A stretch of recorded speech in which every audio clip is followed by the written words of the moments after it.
njua kuya na maisha maombi. Comme le fils de Corée, Kama wana wa Korea nous le révèle plutôt dans Psaume 42 et David aussi dans Psaume 63. panetonesha mu Zaburi 42 na Daudi pia mu Zaburi 63. Et le plus grand secret, c'est avoir soif de Dieu.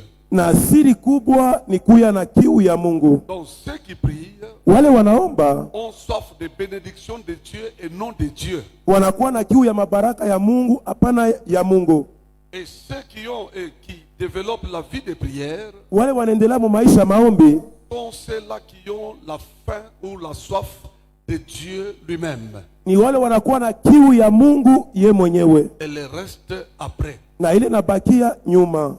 Je dis que c'est ici commence le premier principe pour prier avec puissance. Na hapa ndio inakuwa kanuni ya kwanza juu ya kuomba na uwezo. Premier point, Nota ya kwanza nous avons parlé de notre Père. tulisema juu ya baba yetu. Donc quand Jésus-Christ a donné aux disciples la réponse à la question Wakati Yesu alipatia kwa wanafunzi jibu kuswali de les enseigner comment prier, ya kubafundisha namuna kani kuomba, c'est que Jésus-Christ les a dit dans Matthieu chapitre 6 et Luc 11, ile Yesu aliwaambia mu Mathayo 6 na Luka 11, n'est pas une prière que les gens doivent réciter, haina maombi ile watu wanaweza kuomba na kuomba. mais c'est un programme pour l'école de la prière en vue d'enseigner et comment, plutôt à comment prier avec puissance. Na ile inakuwa ni shule juu ya kufundisha namna kani kuomba na uwezo. Alors sur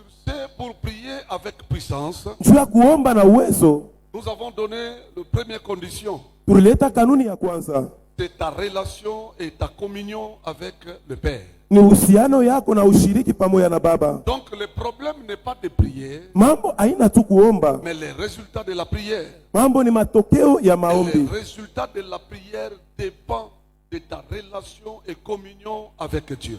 Matokeo ya Avec le maombi, Père.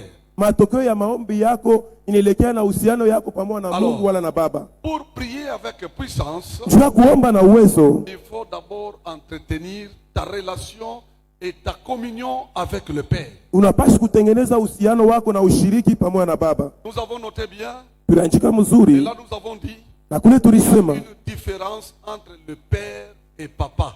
na tunakuya na tofauti katikati ya baba na mzazi. Nous avons dit que Papa Na tulisema baba est toute personne à qui on témoigne ni mtu la wote, marque de respect et considération. ni mtu ule tunashuhudia faida na kupatia heshima. Il s'agit d'un homme âgé ou moins âgé Ni mtu wa kukomala wala sio kukomala, à qui on témoigne et on présente les marques de respect et les signes.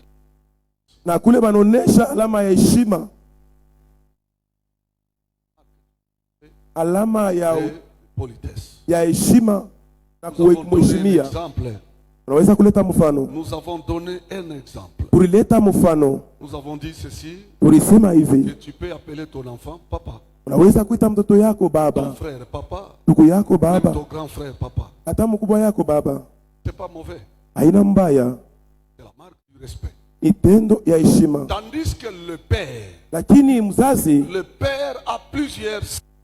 mzazi anakuwa na maina mingi. Amen. Amen. Le père a plusieurs sens. Mzazi inakuwa na maina mingi. Premièrement, le père, Ya kwanza baba, mzazi c'est le géniteur. ni ule anazala, C'est-à-dire, ni kusema c'est lui qui vous a engendré. ule alimizala, C'est lui qui vous a donné naissance. ule alikuzala. Alors, premièrement, Ya kwanza nous avons parlé aussi du père, le père de la foi. tulisemezea hapa baba wa imani. Nous avons lu 1 Corinthiens chapitre 4 verset 15. Tulisoma Wakorinto wa kwanza sura 4 mstari wa 15. Alors ici, dans ce qui nous concerne, Ile netuelekea nous avons parlé du père de la foi. tulisema kwa baba wa imani. C'est par lui que nous avons reçu la parole de la foi. Ni kupitia yeye tulipokea neno la imani. Et pour recevoir Jésus-Christ comme Seigneur et Sauveur, Na njoo kupokea Yesu kama Bwana na mkombozi. afin de devenir enfant de Dieu. Na njoo ya kuya kumwisho mtoto wa Mungu. Nous avons lu Jean chapitre 1 verset 1 à 13 Tulisoma Yohane sura ya kwanza mstari wa kwanza mpaka 13. et Romains chapitre 10 verset 13 à 17. Wa Roma 10 mstari wa 13 mpaka 17. Si je te donne tout ceci, c'est pour que tu puisses revoir ce que tu as écrit. Kama mimi nakupatia yote ni njoo uangalie mzuri bilo liandika. Donc le Père de la foi Baba wa imani est celui qui nous a conduits à Christ par sa prédication. ni yule alitupeleka kwa Kristo kupitia mahubiri yake. Que Dieu te bénisse, toi qui écris. Mungu akubariki wewe kunaandika. Deuxièmement, c'était le Père spirituel. Ya pili ilikuwa ni baba wa Le kiroho. Père spirituel est celui par qui tu es né dans le ministère. Ni kupitia ule ulizalika ndani ya huduma. C'est-à-dire quoi? Ni kusema nini? Celui par qui la divinité et l'éternité ont commencé à couler et à se manifester en toi dans ta vie. Ni kupitia ule bumungu na milele ilianza kuvuya ndani yako na mu maisha yako. Il est celui qui a, c'est-à-dire le Père spirituel, est celui qui a reçu la révélation de ton appel dans le ministère. Ni ule alipokea ufunuo ya mwito yako muhuduma. Et qui en a le mandat Na anakuwa na mamlaka par le Seigneur Jésus-Christ d'activer cela. na kupitia Yesu Kristo jua kuhakisha ile. Nous avons lu 1 Samuel chapitre 9 verset 15 à 17. Tulisema Samueli wa kwanza 9 mstari wa 17. 1 Samuel chapitre 10 verset 1er. Samueli wa kwanza mstari sura 10 mstari wa kwanza. Chapitre 15 verset 1er. Samueli wa kwanza 15 mstari wa kwanza. Et nous avons fini au troisième point, qui était quoi? Le Père céleste. Que Dieu vous bénisse. Na tulifika panute ya mwisho yetu ya tatu ile tulisemeza baba wa mbingu. Nous avons dit que le Père céleste ou Père éternel, c'est Dieu lui-même, c'est-à-dire le Seigneur Jésus-Christ. Tulisema baba wa mbingu wala baba wa Mungu, baba wa milele ni Mungu ye mwenyewe wala Bwana Yesu Kristo. Isaïe chapitre 9 verset 5. Isaya 9 mstari wa 5. Matthieu chapitre 15 verset 12 à 13. Matayo 15 mstari ya 12 mpaka 13. Le Père éternel ou céleste, Baba wa mbingu wala wa milele c'est celui qui est la source de tout. ni ule anakuwa chanzo ya yote. Et nous avons lu 2 Corinthiens chapitre 6 verset 18. Tulisoma wa Korinto wa pili sura 6 mstari wa 18. Amen. Amen. Amen. Amen. Est-ce qu'on peut acclamer pour Jésus? Tunaweza kushangilia juu ya Yesu. Que Dieu vous bénisse. Mungu amibariki. Je crois que tu as complété ce que tu n'as pas écrit. Nadhani unaongeza pabilo kuandike. On ne va plus y revenir. Hatutarudia tena. Amen. Amen. Alléluia. Amen. C'est par là qu'on avait terminé. Ni pale tulishimamia jana. Garde jalousement ces enseignements. Chunga mzuri imafundisho. Proverbe chapitre 25. Mezani 25. J'écris seulement premier point, notre Père, n'est-ce pas? Suite. Andika nota ya kwanza. Baba yetu, Je fais tout pour terminer à temps pour qu'on commence la prière.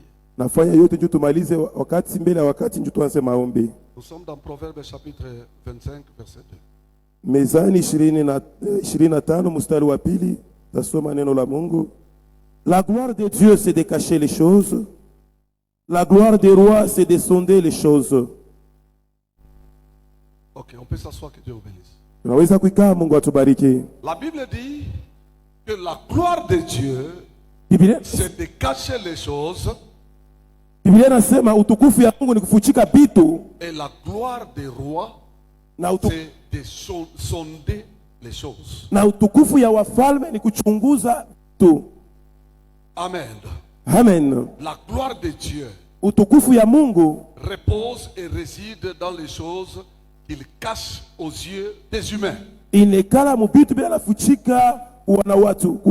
Mais la gloire des rois, Lakini utukufu ya c'est de wafalme sonder les choses que Dieu a cachées. ni kuchunguza vitu bila Mungu alifuchika. Donc, les rois dont il est question ici, Wafalme wanasemezea hapa c'est nous qui sommes ses fils. ni shie tunakuya wana wake, Car nous sommes sans ignorer tuku bila kusawa que Jésus-Christ est le roi des rois, n'est-ce ya pas? kusema Yesu Kristo ni mfalme wa falme, si Notez vile? bien. Andika Il mzuri, n'est pas le roi des rois de ce monde. haina mfalme wa falme wa hii dunia, Il est le roi des rois iko mfalme wa dont falme Dieu avait parlé à Abraham et à Sarah, sa femme. ule Mungu alisemeza kwa Abraham na kwa Sara bibi yake. Toujours Genèse 17. Mpaka Mwanzo Si 17 nous lisons 15e verset kama tunasoma mstari wa 15 et 16e, na 16, ok, la Bible dit, Biblia inasema Dieu dit à Abraham, Mungu anamwambia Abraham, tu ne donneras plus à Sarai, ta femme, le nom de Sarai, hautampatia tena Sarai bibi yako jina mais Sarai, son nom sera Sarah. lakini jina yake takuya Je la Sara. bénirai et je Tamubariki, te donnerai d'elle un fils. takupatia kupitia ye mwana, Je la bénirai et elle tamubariki, deviendra des nations. atakuya mataifa. Les rois des peuples sortiront Wafalme wa mataifa watatoka kupitia ye, des rois, wafalme sortiront d'elle. watatoka kwake En tant de rois, kama mfalme, selon les promesses que Dieu a données à Abraham et à Sarah. kufuatana na malako ile Mungu alipatia Abraham na Nous Sara. avons l'obligation de sonder, c'est-à-dire d'aller en profondeur pour découvrir des choses que Dieu a cachées. Tunaagizwa kuchunguza bintu bile Mungu alifuchika. Il a caché où? Alifuchika wapi? Dans la nature, Umbile, dans les Écritures, mumianjiko, dans l'éternité, mumilele, pour notre gloire, juu ya utukufu pour yetu, notre bénédiction, juu ya etc. baraka yetu bingine C'est bingine. pourquoi, Sio kwa maana pour prier avec puissance, juu ya kuomba na uwezo, en sondant les saintes Écritures, mkuchunguza maandiko par la takatifu, lecture, kupitia usomi, l'étude kufunda et la méditation des Écritures, na kufikiria pa mianjiko, c'est ainsi que nous avons découvert na ni kule tulivumbula que Jésus-Christ, en disant à ses disciples, Yesu Kristo mkuambia wanafunzi que wake, si vous priez, dites, kama Notre munaomba, Père. museme baba yetu. cela n'est pas une parole à réciter. Ile haina misemo ya hadisi. Ici, nous insistons. Hapa tunakazisha Mais une profondeur que Jésus-Christ a cachée aux yeux de ses disciples. ni uketo ule Mungu alifuchika kumecho ya wanafunzi wake. Pour nous, Kwetu shi comme nous l'avons dit, vile tuliyasema, que prier avec puissance kuomba na uwezo est conditionné par notre relation et notre communion avec l'éternel notre Dieu. Notre Père. inakazisha na uhusiano ya Mungu wetu. Alors, sur ce, Jua ile voici les différents niveaux de relations qui existent entre nous et les pères. angalia matua ya kuachana ile inachana katikati yetu na Baba. Ok. Premier niveau Hatua ya kwanza de relations, ya nous uhusiano parlons de petits enfants. tunasema watoto kidogo. Ici, je commence maintenant à entrer en profondeur. Hapa mimi naanza kuingia mweto sasa. Donc, premier niveau de relations, Hatua ya kwanza ya c'est uhusiano les petits enfants. ni watoto kiloko. Jean chapitre 13. Yohane Et 13 nous pouvons lire ça. kama tunaweza kuyasoma. Allons dans Jean. Twende mu Yohane. Yohane Faites 13. tout pour me comprendre, s'il vous plaît. Fanya yote jua unyelewe. Vraiment, ça va nous aider. Itetusaidia. Nous sommes dans Jean 13, verset 33.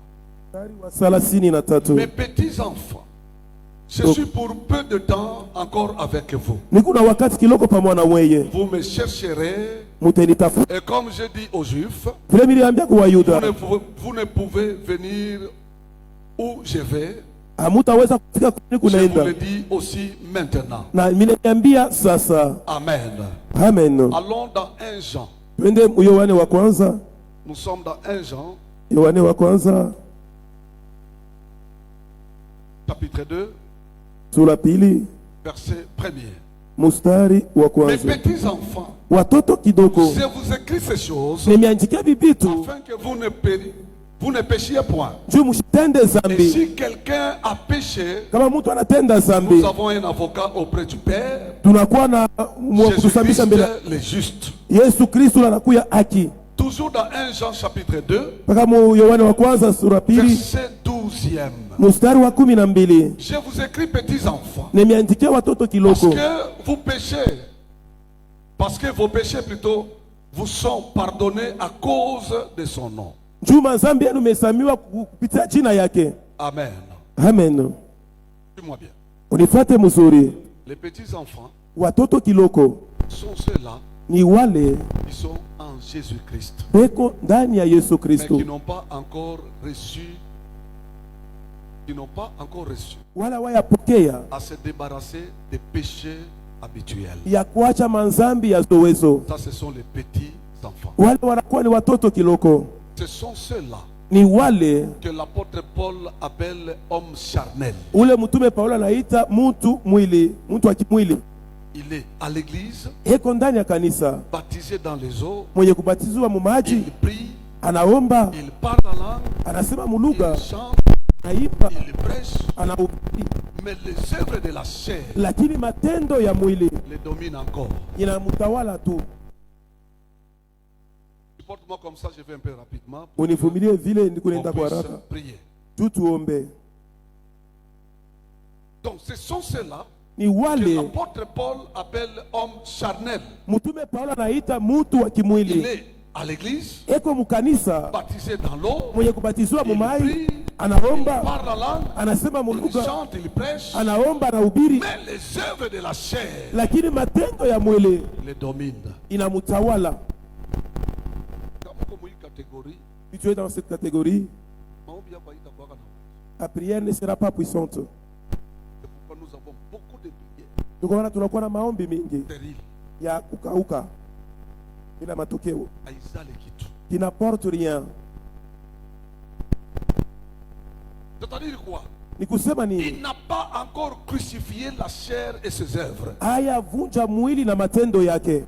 C'est celui-là qu'on peut appeler petit enfant. Ni ule wanaweza kuita mtoto kiloko. Il n'a pas encore crucifié la Hayavunja chair et ses œuvres. mwili na matendo yake.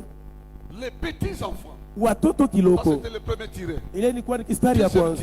Kistari ya Les pili, petits enfants watoto kiloko sont aussi ceux qui sont en Jésus-Christ, ni wale wanakuya pia ndani ya Yesu Kristo, mais qui sont plus préoccupés à la recherche et à la poursuite du pain et des petits enfants. Ou le Cause- pain des petits enfants. uko zaidi natafuta mkate ya watoto kiloko. Ok. Nous sommes dans Marc. Ndio mu Marko. Merci Saint-Esprit. Asante Roho Mtakatifu.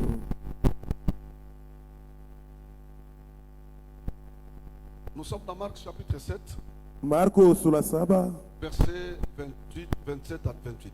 mustari ya 28 mpaka 27 à 28. 27 mpaka 28.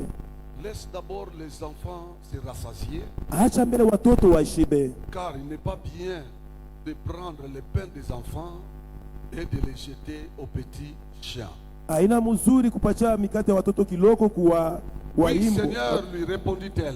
Na Bwana kamujibu, Mais les petits chiens sous la table waimbo wa kiloko chini ya meza mangent les miettes des enfants. wanakuria bile batoto wanatupaka. Ici, nous devons comprendre quelque chose. Hapa tunaweza kuelewa kitu Que kimoja. les petits enfants sont ceux-là, Watoto kiloko ni wale même dans leur prière, hata mu maombi passent yao plus leur temps qu'à demander des choses qui ont trait de la chair. banaombaka mpaka bitu bile binamatana na mwili. C'est-à-dire quoi? Ni kusema nini? L'argent, Pesa, les voyages, masafari les consorts, na bingine les bingine, biens matériels. vitu vya kupapasa. Ils passent tout leur temps Wanapitisha wakati yao à demander seulement ces choses. ya kuomba mpaka bile vitu. Mes frères, suivez-moi. Moi, le temps lorsque je suis entré dans l'église, j'ai entendu les gens qui priaient. Commence le matin jusqu'au soir. Il n'y a pas de pain.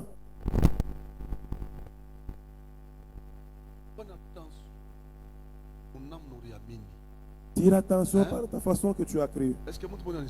Et si quelqu'un me comprend, il y a des gens qui croient, mais le grand problème, c'est le fondement. La base de ton départ ou de ton début. Et si quelqu'un me comprend, suivez-moi bien, je vous supplie, Église. Ça, c'est mon secret. Depuis que j'ai connu les choses de Dieu. Et si quelqu'un me suit, c'est pourquoi je te dis, donc comment il quand dit? unaombea sana masuje yako ya priere mpaka Mungu nipe. Hauta maombi yako haitakuwa na uwezo. Jamais. Si dans tes sujets de prière, tu es toujours, tu es donne-moi, Dieu te donne-moi. Même si les ennemis apparaissent devant toi, tu ne sauras pas te défendre.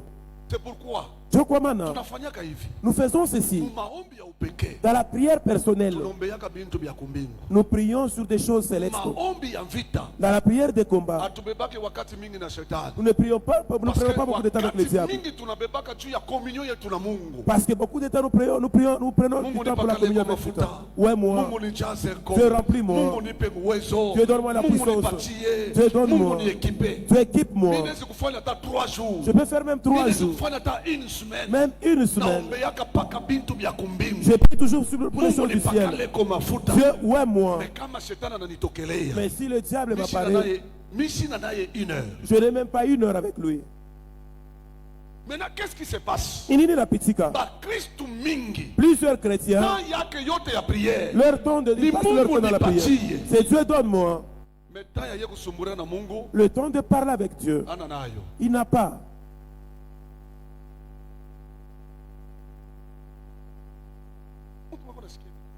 Et si quelqu'un écoute les choses que nous parlons ici, ce qui fait qu'aujourd'hui, il y a plusieurs chrétiens prient, mais dans leur sujet de prière, Amuna Kitu,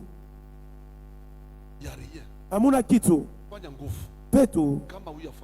Si tu ne l'as jamais fait, lorsque tu deviens chrétien, tu dois beaucoup lutter et réaliser l'intérêt de Dieu. D'abord, l'intérêt de Dieu. Belle faïda ya Mungu. Commence par tes choses. Dieu, tu vas moi, tu vas moi. Tu vas moi, tu vas moi. Dieu ne va jamais exaucer ta prière. Quoi d'autres personnes? Lui, il est entré dans l'église pour le combat. Même la prière d'adoration n'est connaît pas.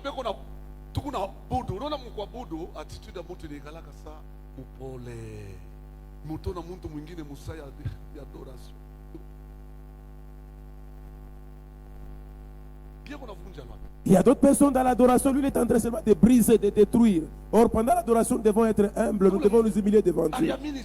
Comment est-ce qu'il a cru? Et comment est-ce qu'il a compris les choses de Dieu? Je t'ai dit la fois passée, avant que tu n'ouvres la bouche, et tu puisses dire à Dieu ton problème, Dieu connaît déjà, plus que même toi-même. Il n'y a pas beaucoup de travail. Il n'y a pas. Et tu vas comprendre que dans ce problème, tu as 2 volets de prière. Plus c'est ta communion avec Dieu. C'est que tu dois faire pour Dieu. Dans ta vie, Dieu donne-moi pour que je puisse te servir avec. Dieu donne-moi. Nous ne prions pas, nous ne demandons pas pour nous, mais nous demandons pour Dieu. Mais si tu renverses, tu ne vas rien trouver. Et le reste, Dieu nous les donne. Pose la question au prophète. Lorsqu'il monte à la montagne, il prie que Dieu l'équipe. Que Dieu les donne. Mais s'il descend, c'est pour utiliser.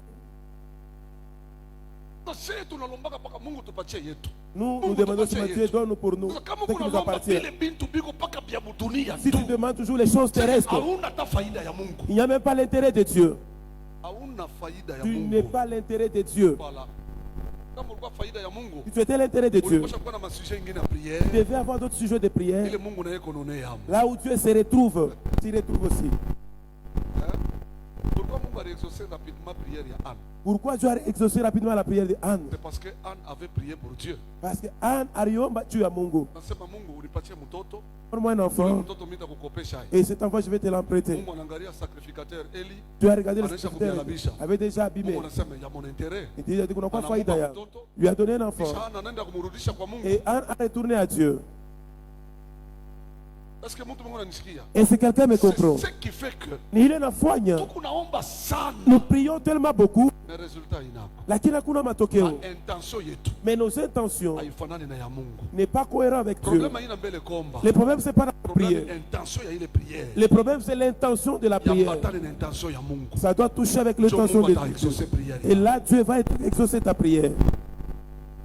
Muchapie Yesu Kristo l'école. Acclame pour Jésus. C'est pourquoi nous parlons des petits enfants. Ndio kwa maana tunasemezea juu ya watoto kiloko. Amen. Amen. Alléluia. Amen.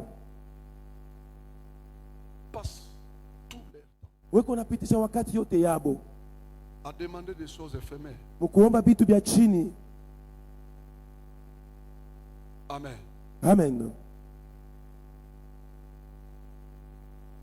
Bref, les petits enfants suivent Jésus-Christ pour les miracles, les biens et les biens matériels. Kwa kifupi watoto kiloko wanafuataka Yesu juu ya miujiza, vitu ya kupapasa na bintu byake. Bile bintu ni droit yetu. Ces choses ce sont nos droits. Mais juu ufike kule, Mais pour arriver là-bas, il faut kuembele faida ya tu Mungu. dois être l'intérêt de Dieu. Mais apanda tu unabakilia unaamini tu juu ya kutafuta bintu vya Mungu. Non seulement tu Non. crois pour chercher seulement les choses de Dieu. Parce Hapana. que unajua pale unikala huko bintu Mungu yuko nachunga wewe ufanye juu yake, juu na ya déclencher bintu vingine maisha yako. Là où tu es assis, il y a des choses que Dieu attend chez toi pour qu'il puisse Tant déclencher que d'autres tu choses dans traînes, ta vie. Wakati kuna kawia, Ufike munivu ya kutimiza kile Mungu yuko na kuchunga nayo. tu n'arrives pas au point d'arriver Na là où Dieu Mungu na t'attend. yeye eko na kawa cha kukufanishia kile iko natafuta kutimiza maisha yako. Dieu aussi traîne pour accomplir ce qu'il cherche à faire accomplir dans ta vie. Kuko bantu bengine Il y a d'autres personnes abakupate kile Mungu alipasha kubapatia. qui n'ont pas trouvé ce que Dieu a Parce que voulu leur nabo donner. abakufanya kile Mungu iko na chunga bo bafufanyishia. Parce qu'eux aussi n'ont pas fait ce que Dieu Sasa, attendait qu'ils puissent juu ya faire pour Dieu. kumfanishia Mungu. Pour faire pour Dieu, Kuko maombi gine inapasha ufanye juu ikupatie kapasite ya kumfanishia Mungu. il y a d'autres prières que tu dois faire pour Mais moi, avoir la oui, capacité de donner à Wewe Dieu mu ce qu'il prière a accompli dans ta Mungu vie. ni pays. Mungu ni pays. Toi dans ta prière, c'est Dieu donne-moi, Dieu donne-moi. Tawa taba nasemaka. Même Na toi-même. Mungu Avec iko Dieu. hivi. C'est comme ça. Wewe mbele unamupa, Toi d'abord tu lui kisha donnes Mungu naye anakupatia. et aussi Dieu te donne. Tusikafanyake maombi ya batoto kiloko. Ne faisons pas la Ya prière des petits enfants kuliliaka tu. en train de pleurnicher à tout Pale uko moment. wewe mwenyewe uko témoin. Là où tu es Kuko témoin. vitu vingine ulipata mu maisha yako. Il y a d'autres choses que tu as Au trouvé dans kubeba ta hata vie. wakati ya kuiombea. Tu n'avais même pas pris du temps Mungu pour naye. prier pour ça, mais tu es avec. Deuxième niveau, Hatua ya pili ce sont les disciples. ni wanafunzi. Premier niveau Hatua ya kwanza des relations, c'était quoi? ya uhusiano Les ilikuwa ni petits nini? enfants. Ni watoto kiloko. Le deuxième niveau des relations, Hatua ya pili ya uhusiano ce sont les disciples. ni wanafunzi. Le mot disciple Temko veut wanafunzi dire inamaanisha élève. mwanafunzi, C'est-à-dire ni kusema celui qui apprend au pied des maîtres. ule kunafunda kumikulu ya mwalimu. Le mot disciple veut dire aussi Temko mwanafunzi inapenda kusema celui qui a pour fondement de sa vie, ule anakuwa na msingi ya maisha de yake, sa conduite, ya de tabia ses yake, actes, ya matendo yake, de l'idéologie ya et la doctrine, na mafundisho, c'est-à-dire l'enseignement mafundisho de son maître. ya mwalimu wake. Alors, les disciples Wanafunzi sont plus intéressés à suivre leur maître, wanafuata kabisa mwalimu wabo, c'est-à-dire le Seigneur. ni kusema Bwana. Nous sommes dans Marc chapitre 6. Tukumu Marko 6. Marko Merci, 6. Saint-Esprit. Merci. Sauti Roho Mtakatifu. Je vais dire. Napenda kumaliza Marc Marko 6 chapitre 6, sura 6 premier verset. mstari wa kwanza La tutasoma. Bible dit, Biblia inasema Jésus partit de là Yesu akaenda kule, et s'est rendu dans sa patrie. akaenda muichi yake, Ses disciples les suivirent. wanafunzi wake wakamfuata, Ses disciples les wanafunzi suivirent. wake wakamfuata. Il n'a pas appelé, la Bible ne dit pas qu'il a appelé ses disciples de les Bi- suivre. Biblia Ses haisi- disciples les suivirent. Biblia isema ashikuite wanafunzi ndio wamfuate, lakini wanafunzi wanamfuata C'est tu. pourquoi que je dis Ndio kwa maana anasema que les disciples sont plus intéressés à suivre leur maître. wanafunzi mambo ni bangaria tu, ni kufuata mwalimu, Leur maître. mwalimu wao. Les disciples de Jésus-Christ Wanafunzi wa Yesu Kristo sont plus focalisés wanafuata kabisa sur les enseignements du maître, mafundisho ya mwalimu, sur les enseignements du maître. pa mafundisho ya mwalimu. Luc chapitre 11, Luka 11, nous sommes dans Luc tuko mu Luka chapitre 11, 11 premier verset. mstari wa Jésus kwanza. priait un jour à un certain lieu. Yesu alikuwa anaomba siku moja fulani, Lorsqu'il eut achevé, wakati un de alikuja ses disciples lui dit, mmoja wa wanafunzi akamwambia, Seigneur, enseigne-nous à prier. Bwana utufundishe namuna kani kuomba. Là aussi, l'enseignement de la prière. Huko mafundisho pia ya maombi. Enseigne-nous à prier. Utufundishe namuna Comme kani Jean kuomba. l'a enseigné à ses disciples. Vile Yohane alifundisha wanafunzi wake. Comme Jean l'a enseigné à ses disciples. Vile Yohane alifundisha wanafunzi wake. Donc, vous allez comprendre ici que un ne peut pas s'absenter aux enseignements. Hapa tunaweza kuelewa mwanafunzi hawezi kulofa kwa mafundisho. Ne peut pas s'absenter. Hawezi kulofa. Kama kunaona wanasema no, ni semaine ya enseignement. Donc bale bote beko na lofa ni bale beko activer et beko plutôt motiver mukutafuta mabien que kutafuta Mungu yeye mwenyewe. Si on dit ça c'est une semaine des enseignements, ceux-là qui s'absentent ce sont ces gens qui sont en train de chercher les biens matériels au lieu de chercher Dieu lui-même. Alors kama tunasema non, ça hivi vendredi tutakuwa na culte ya chez des prières, bale beko na yala ni bale beko na beko mu recherche ya mabien matériel. Comme disons, nous avons culte le vendredi des jeûnes et prières. Les gens qui viennent nombreux là, ce sont des gens qui sont à la recherche de biens C'est matériels. pourquoi mimi nilikwambia. C'est pourquoi je te dis, Unaona mu mambo ya Mungu, dans les choses de Dieu, tuko mu système ya kipergani. nous sommes dans le système de qui perd gagne. Kama unapenda upate sana, Si tu veux toujours beaucoup Ciao, avoir, utapata. c'est là que tu ne vas rien trouver. mais kama unamtafuta maître, Mais si tu cherches ndio le maître maître, atakupatia et sana. c'est le maître qui va te donner maintenant. Mungu abibariki. Que Dieu vous bénisse. Umchapie Yesu, mimi nataka kumaliza. Acclame Jésus et je vais terminer. Donc, un disciple Mwanafunzi ne peut pas s'absenter aux enseignements hawezi kulofa kwa parce mafundisho. qu'il a besoin des enseignements du maître. Juu anahitajia De mafundisho son maître. ya mwalimu wake. Les disciples Mwanafunzi désirent être comme les maîtres. anapendaka kuya sa mwalimu, Il est plus motivé anakuwa na yule anamweka à la mkivukutu vie de son maître, mu maisha ya mwalimu wake, c'est-à-dire Jésus-Christ. ni kusema Yesu Kristo. Ça va? Iko sawa?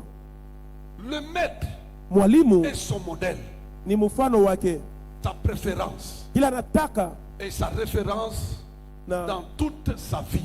mu maisha yake yote. Ni mtu kuna jinteresse na maître sana. C'est une personne qui s'intéresse à son maître, à son maître. Le maître, c'est lui son modèle. Maître njo préférence yake. C'est lui sa préférence. Maître njo référence yake. C'est lui la référence Yote ya maisha yake. de tout ce qui est de sa vie. Eko na jirefere paka kwa maître. Il se réfère toujours au maître. Le maître, Mwalimu il est son modèle. anakuwa mfano wake.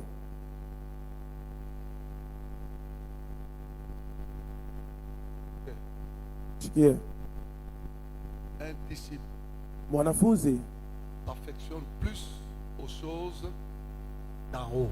anachambatishaka paka na bintu vya juu, Et le spirituel est ce qui les qualifie. Captif plutôt. na vya kirojo vile vinamubambaka zaidi. Lui, il se tourmente souvent sous des petites choses spirituelles. Premièrement, ce sont les choses spirituelles. Et sa vie après. Ce qu'il cherche, c'est après. Ce qui le préoccupe plus, ce qui le captive plus, ce sont des choses spirituelles. C'est pourquoi nous avons beaucoup de charnels dans l'église. Si tu es charnel, même les enseignements qu'on donne comme ça, tu vas les comprendre charnellement.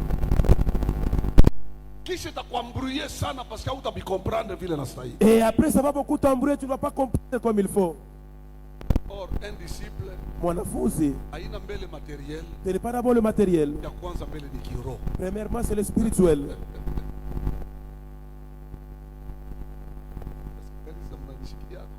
Est-ce que l'église me comprenait? J'ai terminé. J'ai terminé. Demain, nous allons toucher le deuxième niveau. Kesho tutakusa tu watatu ni mtumishi. Watu watatu. Premier niveau, c'était quoi? Watoto kiloko. Petits enfants. Kama kwa mtu wanaomba. Les petits enfants. Watoto kiloko wanaombaka. Disciples prient. Wanafunzi wanaombaka. Serviteurs aussi. Watumishi pia wanaombaka. Mais Dieu va exaucer qui? Mungu atajibia nani? Sehemu kania wa atajibia jibu. Bien que nous comme Biou. Quelque chose si tu ne le connais pas. Par exemple, il y a écrit à Kanisa tout. Tu vas commencer à entrer à l'église et tu sors, Mais haupate kile unatafuta. mais tu ne trouves pas ce que tu cherches. Inauliza kama fundisho ni vizuri. Est-ce que vous avez aimé les enseignements? Mungu aibariki sana. Que Dieu vous bénisse abondamment. Chapia Yesu Kristo mikono. Acclame Jésus. Sasa Maintenant, kategoria bantu utabavumbula bien kama unaenda kumulima. cette catégorie de personnes, tu vas les découvrir bien si tu vas à la montagne. Mtu mwingine anaweza kufanya hata hizo. Bima konda konda. Kwa sisi Une personne peut faire toute une semaine à la montagne et par rapport à sa position. fuatana na hali yake. Mungu asisikie Il va mali. même m'écrire pour ça, mais il ne trouve pas de réponse. Kama mnaona combien? Je ne sais pas si on en a combien. Ndugu munjia kasumbalesa. J'étais sur le chemin de la route Kasumbalesa, Tuko naomba. en train de prier. Frère Maruka Sangambo. Un frère était comme de l'autre côté. Ndio kunamwambia Mungu. Et il dit à Dieu, Tena kunaomba haute voix. alikuwa anaomba na analalamika. Unajua Vous savez, mtu la anajua bya Mungu. la personne qui connaît les choses de Kama Dieu, kunaomba quand tu le pries, unaweza kutosha pia matem kwa maombi tu peux yake. même tirer des thèmes dans sa Unatosha prière. na mishine ya kubiri nayo. Tu tires même des sujets de prière, Hapana. Sema ile sujeti. des sujets de prédication. Ndio unasema Il dit ceci, Mungu Dieu, nikuite nani? tu t'appelles qui? Nikuite Muyomba Tu t'appelles oncle au nikuite Sangaji? ou tante? Mungu unapitiaga wapi? Toi, tu passes par où? Unapitiaga yulu Tu passes au-dessus au unapitiaga chini? ou en bas? Kumusha nenda kuisha kusema Mungu kama unibariki. Et à la fin, il termine en disant, si tu ne me bénis pas, je vais te Ili laisser. unaweza peut-être atafanya hata 10 minutes. Je pensais qu'il va faire même Tu 10 as bien minutes. hata maombi. Et pour couper la Tunapiga naye prière. prière pendant 3 jours. Nous avons fait avec la prière pendant 3 jours. Mpaka bia ovyo. En train de dire toujours des choses inutiles. Kama yuko frère, sasa sisi ndio kuna bia kusumbura Et na je Mungu. me, Hii ni vitu gani unalalamika huko? je me disais que ce frère était ça, nous avons des choses à causer avec Dieu. Qu'est-ce qu'il est en train de crier là? Choma shara maombi ba Kristo mingi banafanyaka. Ce sont des gens de prière que les chrétiens Masikia font. Mungu inakuwa tu makelele. Et aux oreilles de Dieu, c'est Kile toujours Mungu du bruit. kunachunga kwako. C'est que Dieu attend chez toi. Asione hiyo. Il ne trouve pas. Kile uko naomba. C'est que tu pries. Habina tena maana. N'a même pas, Oui, n'est même pas je- important. À la fin de tout, Ba sacrifice mimi nafanya kumulima.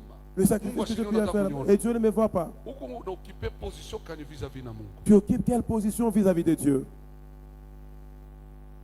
Position kani? Tu es dans quelle Est-ce position? qu'on a eu que semaine passée kuko kitu Mungu alichungaka wewe ufanye juu yake na ukufanyake? Est-ce que tu sais que la semaine passée, quelque chose que Dieu attendait chez toi, Na mais hii tu n'as pas semaine fait? tunaanza. Et la semaine que nous Mfuso allons unaenda. trouver. Et là où tu vas, Sike Mungu asitespere kwako. espérer en toi. Or alikuchakula mpaka wewe Il t'a choisi seulement toi juu ufanye. pour que tu puisses le faire. Kisha Mungu ana na furaha vile unafanya. Dieu n'est pas content de ce que tu Kisha fais. exaucer prière yako. Et puis il va exaucer ta prière. Moi j'ai compris Imirelewa, que na Mungu avec Dieu, ni dona dona. te dona dona. Kuleta na kuleta. Anakupatia.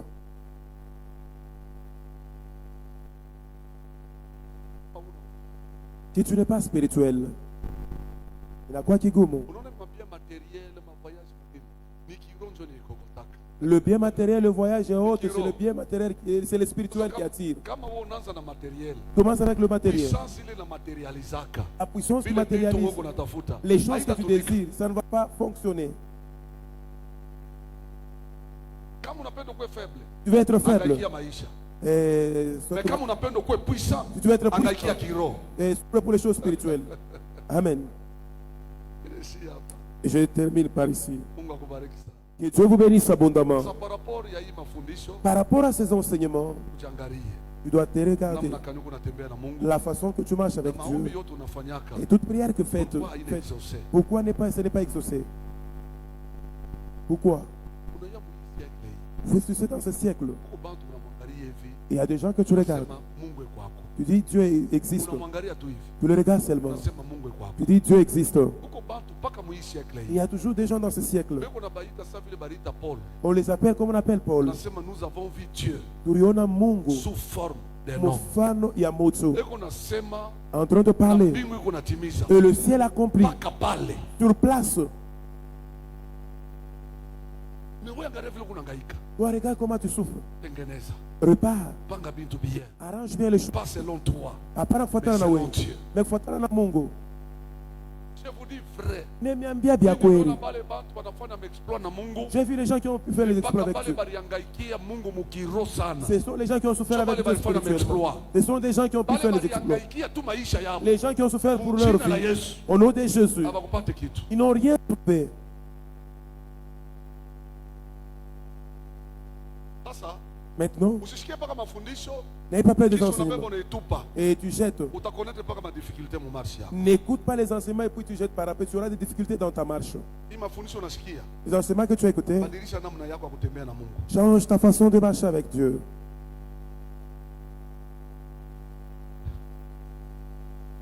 Amen. Kuna yake makuta ingine Mungu Tu sais qu'il y a d'autres argent que Dieu te donne ne t'appartient pas. inaweza kuanguka kwa mikono yako Peut- na ina yako. Ça peut tomber entre tes mains, ça ne t'appartient pas. Vituka Mungu wa kiroho. Surtout si tu es spirituel. Unaipata sengine una nayo. Tu trouves, mais peut-être que tu Inaanguka n'as kwa pas. mikono yako. Mais ça tombe entre Sio tes mains. yote kunayo. C'est tout ce que tu as. Na ina yako. Mais ce n'est pas pour toi. Kama unakula ile makuta, Tu manges cet argent. hautapata mambo na Mungu. Tu n'auras pas de problème avec Dieu. Hein? Hata kama unalia juu ya maisha yako, Mungu atakuexaucer. Et c'est maintenant si tu pleures pour ta vie, est-ce que Dieu va t'exaucer? Utaona ke huku na bitu mu yako maisha. Tu verras que tu as des choses dans ta vie. Ailombe mbele ombe yako maisha. Tu ne demandes même pas d'abord que tu pries pour ta Ufanye vie. mbele kile Mungu anakutakia. Tu dois d'abord faire ce que Dieu veut C'est pour pourquoi toi. niko nakuombea hii semaine. C'est pourquoi je prie pour toi cette semaine. Fungule kile Mungu anapenda wewe ufanye. Découvre ce que Dieu veut faire. Dieu veut que tu fasses pour lui. L'église est tellement timide, je ne sais pas si vous me suivez bien. Niko nakupatia ka quelque chose changer efficacité ya prière yako. Je te donne quelque chose pour que ça change l'efficacité de ta prière, que tu changes, Ibadilishe. que ça change. Bwana apewe sifa. Que le Seigneur soit loué. Vile unasikia neno, Tel que tu as écouté la vile parole, unaelewa, comme tu as écouté et tu as compris, napenda uingie maombi. j'aimerais que tu entres dans la prière. Mulilie Mungu akusaidie Implore Dieu qu'il t'aide kupitia Roho Mtakatifu à travers le Saint-Esprit juu upate resultat mazuri musafari yako na Mungu. pour que tu puisses trouver des bons résultats dans ton voyage avec Dieu. Tuombe kwa jina la Yesu Kristo. Prions au nom de Jésus. Paza sauti, omba. Élève ta voix et prie.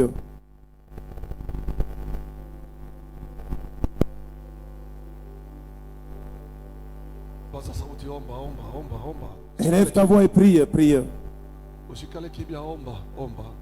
Ne sois pas calme, prie. Alléluia. Merci Jésus. Merci. Senti Jésus. Omba na roho yako yote. Prie de tout ton cœur.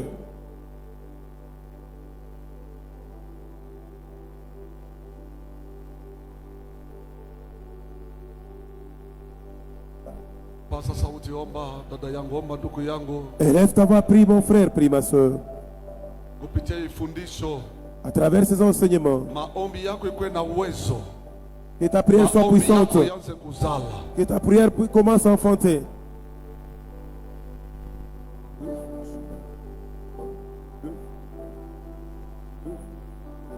Alléluia.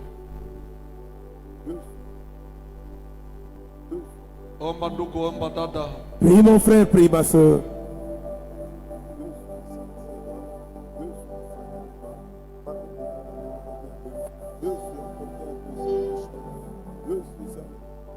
Alléluia. Paza sauti, paza sauti. Élève ta voix, élève ta voix. Sabu maombi yote unesha kufanya. Oublie toutes les prières que tu as déjà faites. Sabu maombi yote unesha kufanya. Oublie toutes les prières faites. Alléluia. Alléluia. Alléluia.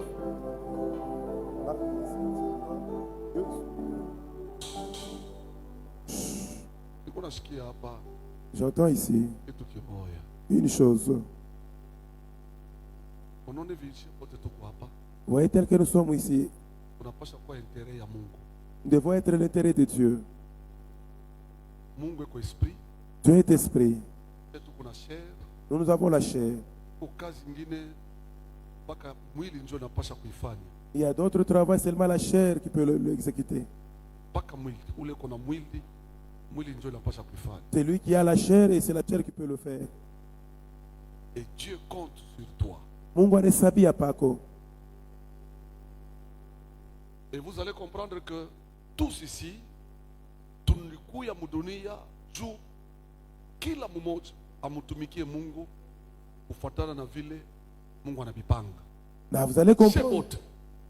Tous ensemble, nous sommes venus dans ce monde. Sans exception, Bila kutosha, tous ensemble. Nous avons toujours à faire. Si tu ne le fais pas, c'est que tu affaiblis le corps de Christ. Et si tu affaiblis le corps de Christ, si tu demandes que Dieu te donne, c'est compliqué. Ça sera difficile. Mimi nakumbuka prophète Élisée.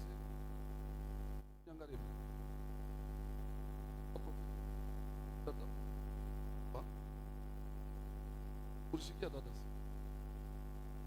que abantu ini ko témoin mimi naona papa Zozo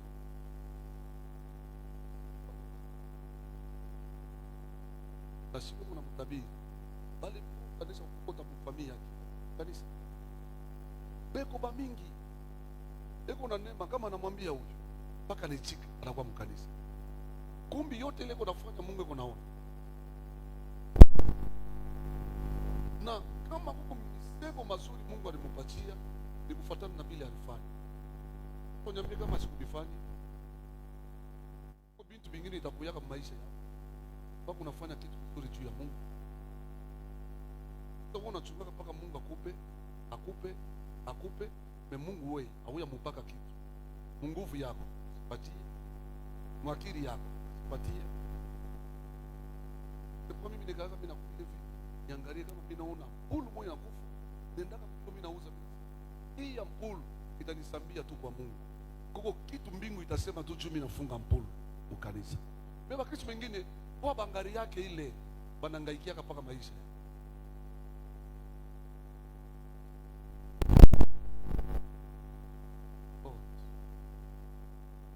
Sasa sikia mimi nasikia mimi nasoma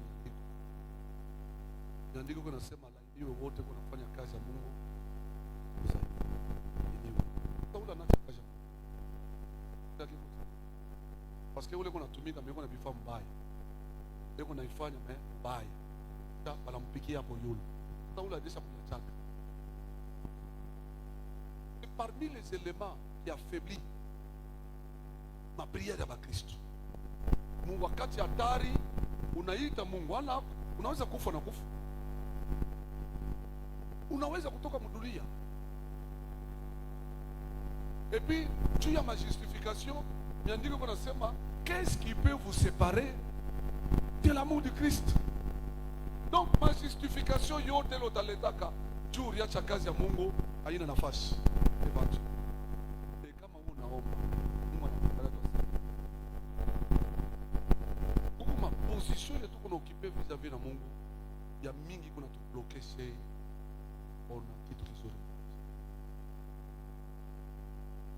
Et puis tunaifanya samba on avance comme ça. Wewe mwenyewe vile uko pale kama mtu anakufanyisha kitu anakiacha utasikia muroje.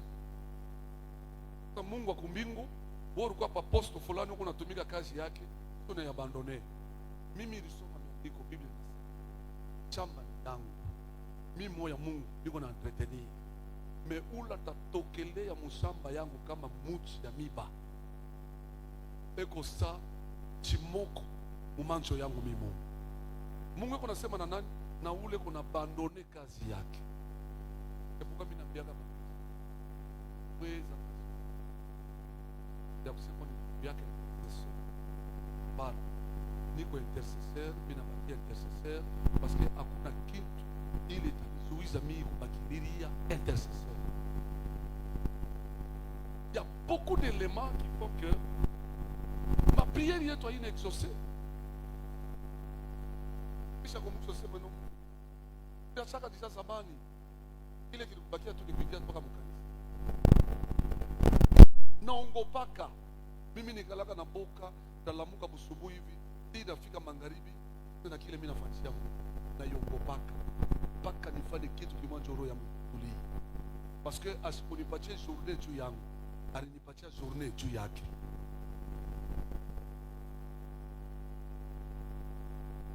Pourquoi ma prière ingine hata devant mbele ya enemy hauna na maombi mingi ya kufanya, unaweza kumkumbusha Mungu kitu kimoja tu, mbingu inafunguka na solution inaonekana.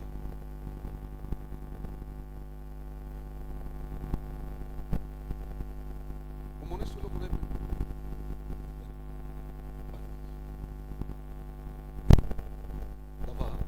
kuna sawa mzuri. Tiens-toi debout.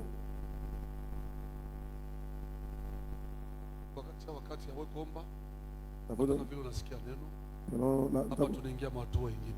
Nous sommes dans une autre dimension. Nilisema hivi, je dis ceci, tutakuwa na deux dimensions. Nous aurons deux dimensions. C'est-à-dire que ya kwanza ni mafundisho, ya pili tunakuwa charismatique. Premièrement, c'est les enseignements et deuxièmement, nous devenons charismatiques. C'est-à-dire la lettre et l'esprit. Marchons avec le deux. Mianjiko na roho. Tunaisha na. Tunaanza na mianjiko na tunaisha na roho. Hii tuko nafanya hapa. Ce que nous faisons ici, ikuye équilibre ya vie spirituelle. Que ce soit l'équilibre de la vie spirituelle. Amen. Amen. Alléluia. Amen. Umuchapie Yesu Kristo mikono. Acclame Jésus là où tu es. Et en tout et pour tout, Muyote, tunatafuta ufungulivu ya maisha yetu. nous cherchons la délivrance de nos vies. Nilikwambia kama unafunguliwa, Il dit si tu es délivré, maisha yako itaendelea. c'est là que ta vie va prospérer. Kama hujafunguliwa, Si tu n'es pas encore délivré, maisha yako itakuwa kuzunguluka fasi moja. ta vie va continuer à tourner en rond. Histoire moya moya, La même histoire, événement moya moya, les mêmes événements. ile tu kuna kukataria hii. C'est que nous t'interdisons dans ta vie. Mungu akusaidie. Que Dieu t'aide. Ufunguliwe matua yote maisha yako. Sois délivré à toutes les dimensions de ta vie. Na uende mbali. Et va loin. Niko na souhaiter maisha yako. Je souhaite dans ta vie. Après une année, bakone mtu mwingine. Kisha mwaka moja qu'on te voit une autre personne. Bakone tena mtu mwingine. Après 2 ans qu'on te voit une autre personne. Bakone mtu mwingine. Kisha miaka 3 qu'on te voit une autre personne. Après 5 ans, celui qui va après va te voir après. Yesu ni mwanaume. Il puisse dire que Jésus est Seigneur. Jésus est un homme fort. Que le Seigneur soit loué. De voir seulement ta vie. Si c'est toi, acclame fort pour Jésus. Que le Seigneur soit loué. Dis à Dieu. Nous avons besoin de 2 micros, s'il vous plaît. Non, dis à Dieu. Seigneur, sauve ma vie. Délivre-moi dans toutes les dimensions. Ce que je sais, ce que je ne sais pas. Que ma vie quitte dans tout le lien. Que ma vie quitte dans tous les liens. Pas dans une dimension et l'autre reste, non. Que Dieu nous délivre dans toutes les dimensions. Qu'ils ne soient pas comme Pharaon négocier avec les Israélites. Que les autres sortent et que les autres restent. Et ne voulaient pas que l'une de leurs choses puisse rester. Et dans cette séance de délivrance, ne sois pas délivré en partie. Sois délivré en entièreté. Que toute ta vie soit délivrée. Et si quelqu'un croit à ces choses, que mon Dieu vous bénisse abondamment. J'aimerais que nous puissions prier. Oublie la prière de la semaine passée. Oublie tous les sacrifices faits. Prie pour la délivrance de ta vie. Nous allons prier au nom de Jésus. N'imite pas ton voisin, s'il te plaît. Pendant ce temps, ne murmure pas, mais prie.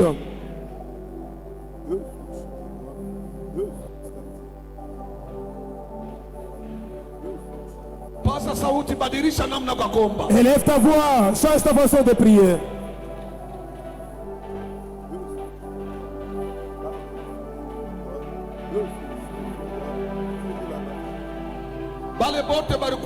emprisonné. C'est là tout cela qui était emprisonné. On a besoin de la liberté provisoire. Tu n'as pas besoin de la liberté provisoire. On a besoin de la liberté totale. Tu as besoin de la liberté totale. Beaucoup est libre en tout et pour tout. Sois libre muyote na ndani ya yote. Pas en partie. Hapana mkipande.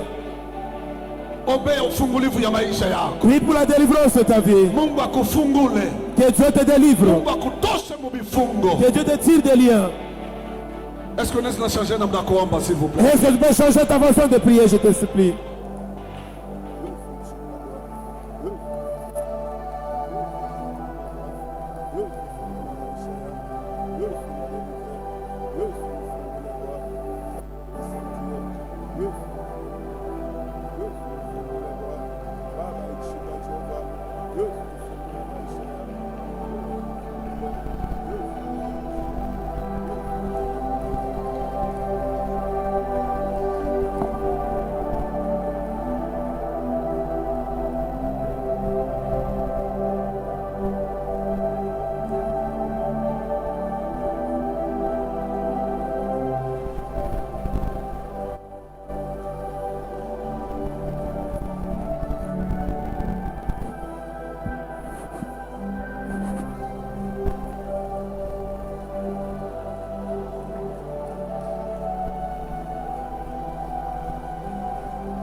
Maisha ya kifungo haina maisha mzuri, bien aimé. La vie des liens, ce n'est pas une bonne vie, bien aimé. Pandisha prière, kuna katala njia yote ile shetani alikufunga nayo kamba. Tu élèves la prière, tu refuses toute voie par laquelle le diable t'a ligoté. Kifungo kyote mu maisha yangu kianguke. Tu dis à Dieu, tout lien dans ma vie tombe. Bien aimé, pandisha prière, kuna vunja vifungo vya maisha. Bien aimé, tu élèves la prière, tu brises le lien de la vie.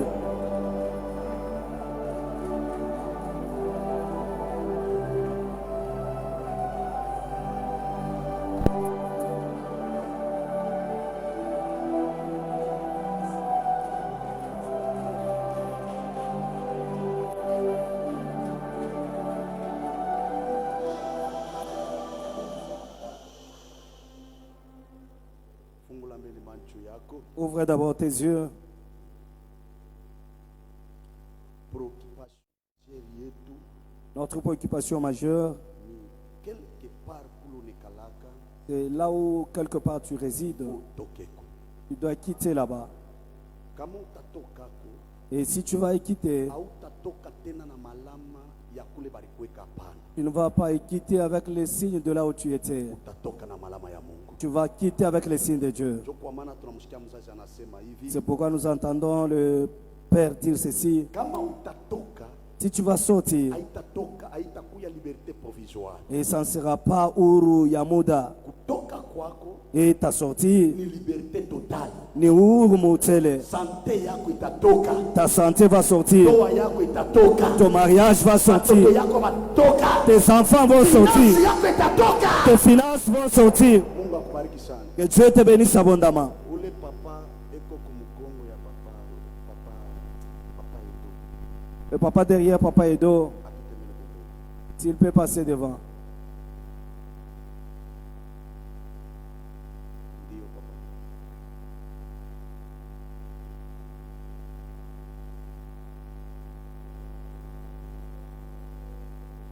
Shimamia lo hapo kakitunga. Si vous pouvez vous arrêter là où il y a le panier d'offrande. Mungu alinifundisha mambo moja ngumu sana. J'entends Dieu m'enseigner quelque chose de très dur.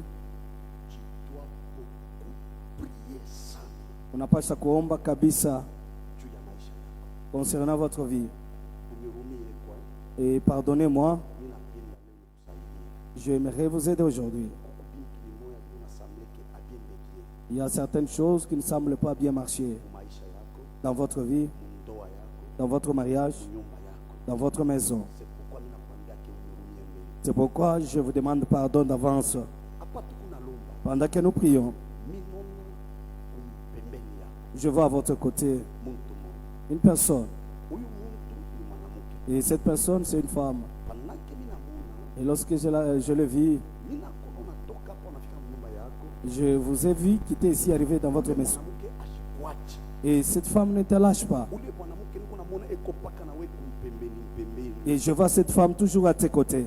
Sasa Et maintenant, mimi nijipose kesho, huyu papa anakuwa na gari koro bibi kuje. je me pose la question, ce papa a une garde-corps ou quoi? Mimi nashikia mtu mmoja ananiambia hivi. Et j'entends quelqu'un me dire ceci. Huyu papa ashiwezi kuneglige kompa ya maisha yake. Et ce papa ne doit pas négliger le combat de sa vie. Maintenant ule mtu ananiambia hivi. Et maintenant, la personne là m'a dit Papa ceci. wewe uko na vita. Et ce papa a le combat. Sasa hii vita Et ce combat, haikupendaki wewe papa. et il ne voulait pas que toi, papa, Kama utaoa bibi si tu vas épouser une femme, uzeke naye. que tu puisses veiller avec. Mimi naona Je vois, hata utaoa même si tu vas te fika pa katikati et arriver au ile milieu, ukweli et ce mariage-là unapata maproblème va avoir des problèmes pour que ujiremarie tena. pour que tu puisses encore te remarier. Unipatie mbe mashikio yako. Donne-moi tes oreilles, Parce que kukintu kimo mimi nafia kukufungulia. parce qu'il y a quelque chose que je vais te révéler. Niko namuona paka na ndani ya chambre yako. Et cette femme, je la vois même à l'intérieur de ta chambre, Intention ya kupenda kudirige nyumba yako. avec l'intention de conduire ta maison, de diriger ta maison. Na Mais imani yangu. moi, avec ma foi, Niko nashikia hivi. j'entends ceci. Journée ya leo. En cette journée, Siku ya journée yako. ça peut être ta journée Débarrasser na puissance ya mwanamke mu maisha yako. et de te débarrasser avec la puissance d'une femme dans ta vie. Alors, suis-moi très bien. Sasa mimi namuona Je la vois. na kwa sa unajiremarie. Je t'ai vu comme si tu t'es remarié. Njia ya kujiremarie. Lorsque tu t'es remarié, Pale ana comprendre que huyu mtu kile nilimkataria tena anajanzulula. et lorsqu'elle a compris que cette personne, la chose que je lui avais interdite, il l'a encore fait. Sasa mimi naona Et je vois, anaanza kulamusha ma esprit fulani dans lequel nikunakuwa na uweye papa. il commence à susciter certains esprits dans lesquels je te vois, toi, papa, Moja na mama. avec la maman. Vraiment puissance ya ténèbres kama mujire gérer bien itemisekue mudimension moya mubaya sana. Et la puissance du ténèbre, si vous ne vous gérez pas bien, il va vous secouer dans une très forte dimension. Sasa ninaona nini? Et qu'est-ce que je vois Mwiki kipande dans cette étape? wasa mwiki kindoa kile wewe uko amo. C'est comme si dans le mariage où vous êtes, Sasa ya huyu mwanamke la puissance de cette femme tapenda iniachanishe na alama mubaya ya lufu. et va chercher à vous séparer par un mauvais signe de la mort. Shonda. Lorsque je t'ai doigté, Aliko na kutosha quelque part. je te vois, on te tire de quelque part. Et de là où on t'a tiré, Nafasi yako hapana. ce n'est pas là où tu dois résider. Niambia hivi. Et Dieu me dit ceci. Unayua kusema kama wewe unasikia mu bintu vya Mungu ni Mungu alikupenda wewe. Et si tu peux te retrouver dans les choses de Dieu, c'est parce que Dieu t'a aimé. Ni papa alipenda kupitisha mu manjia ya mubaya. Le diable voulait papa t'amener dans de mauvaises voies. Histoire ya maisha ikuye ya mubaya. Et que ton histoire de la vie soit une mauvaise histoire. Sikia ule mwanamke mshambre yako. Mais je sens cette femme-là dans ta chambre. Ukikuwa na imani atanguka magharibi yako. Et si tu peux avoir la foi, elle va tomber ce soir. Ameni pia Mungu akusaidie. Église, donne-moi un amen, bien que Dieu t'aide. Le problème que nous avons, Dimension yote ya kifungo kile kinabamba vi yako. que toute dimension de lien qui est attachée à ta vie, Ipo leo magharibi kikuache. il faut que ce soir cela puisse te lâcher. Unatufundisha masomo juu ya prière. On est en train de nous donner l'enseignement sur l'école de la prière. Tupatie maniveau ile tunapasha kuokipe. Et on nous a donné les différentes dimensions que nous devons avoir. Rapport ya mwalimu wetu. Et par rapport à notre maître, Jésus Christ de et à Nazareth. la quoi Yesu Kristo wa Nazareti. Ça veut dire que nous avons besoin quand on doit commencer à prier, prière yetu ikuwe na efficacité. Maana yake tunahitajia kama tunaanza kulomba malombi yetu ikuwe na uwezo. Mimi naona hivi. Je vois ceci. Omba sana. Prie beaucoup. D'ailleurs unirumie kumi nitakupa envelope. D'ailleurs, tu vas me pardonner, je vais vous remettre une enveloppe. Vita moya ile mimi naishikia mtu moya mwanamke unasema uswati ni batoto yako uswati ni nyinyi. Il y a un combat où une femme est en train de dire soit ce sont tes enfants, soit c'est moi. Unaona mwanamke moya ye huyu anaanza pak mpaka sasa unabakia samuma epreve moya ile unashinda kujere bien. Et je vois une femme qui commence comme si elle était en train de marcher, de partir, et tu restes dans des épreuves.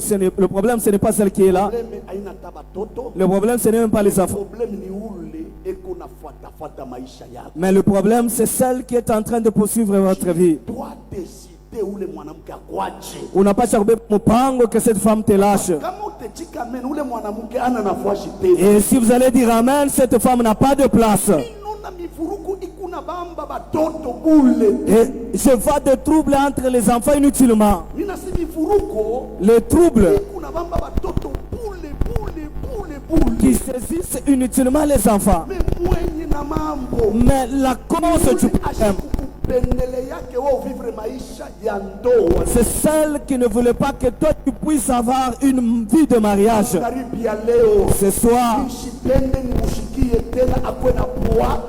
je ne veux pas l'entendre avoir Je du suis en poids. train de parler en tant que prophète. Vile nikunasema kama nabii. Kama mimi namlokalize ule mwanamke, il faut akufe spirituellement. Et si je la localise, cette femme, elle doit mourir spirituellement. Nini kuna besoin ya kuacha kwa maisha Et yako. tel que tu dis amen, j'ai besoin qu'elle te lâche. Ta vie avec ta femme. Unapasha kuishi maisha yako na mke wako. Ta vie avec tes enfants. Unapasha kuishi maisha yako na watoto yako. Mungu akubariki sana. Que Dieu te bénisse abondamment. Mimi naona ule mwanamke atapenda tena akukontrole davantage kucha watoto yako. Et je vois cette femme-là va chercher à te contrôler davantage à travers de tes enfants. Tuarete hivi. Arrêtons ces choses. Kama kwa mtu mkubwa shikia vile mimi nakwambia. Si vous êtes mature, vous allez écouter ce que je viens de vous dire. Quelque chose de très profond que Dieu m'a révélé. Kuku kitu kia mketo ile Mungu ananifunulia. Anakupenda. Mais ce soir, Dieu t'aime Parce que kuna mkono moja kunataka kukulokota. parce que je vois une main qui veut te ramasser Sasa huzuni ya maisha yako. et enlever la tristesse de ta vie. Tembea hata Mungu nijipose ma question, mimi nitafanya nini? Et tu marchais un moment beaucoup avec des questions, que dois-je faire parce pour que ce problème puisse prendre fin de moi. Haina wewe kufanya nini? Et ce n'est pas à toi de faire quoi que ce soit. Mpatie Mungu roho yako. Le problème, c'est que tu te confies ton cœur à Dieu. Que soit dimension ya komba. Quelle que soit la dimension du combat, Nangukaka. il finit par tomber. Kama papa unakuwa na imani komba. Et si tu as la foi, papa, le combat, Que soit dimension yayo. quelle que soit la dimension de ce combat, Komba inangukaka. ce combat-là finit par tomber. Mungu akubariki Que sana. mon Dieu te bénisse. Uko mtu moya. Il y a une personne. Uko mtu moya. Tu es une personne. Kuna étoile ya yulu sana. Tu as une très grande étoile. Vie yako kuna vivre. Mais la vie que tu Par mènes, rapport ya vile Mungu unaona. par rapport à ce que Dieu voit, Vitu mbili vinaachana. sont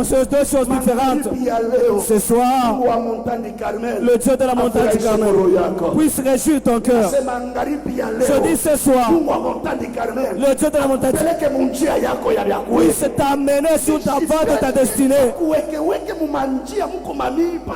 Et je ne veux pas qu'on te place sur devant là où il y a les épines. Mamiba itukunike mbele. Que ces épines soient arrachées. Aisikia vile nakwambia ile mamiba itoke. Et papa, écoute ce que je te dis, que ces épines-là soient ôtées. Mungu wangu amisaidie sana. Que mon Dieu vous aide tant. Hii envelope Cette enveloppe, kuangushe mtu unamwona kunaleta lwa munyumba yako. que nous puissions terrasser la personne qui met la loi, qui fait la loi dans ta maison. Kurasire na vya kweli. Et Mama kelele kuna kiashikia kwa mama shikio yako itakatika. Et je te rassure, les bruits que tu as dans tes oreilles là, ces bruits vont cesser. Sikia mama makelele papa unakuwa sa mtu moya anamweka karibu hauna na position tena. Et tu as des bruits à tes oreilles, c'est comme si quelqu'un est placé sur une pierre, il n'a pas une position.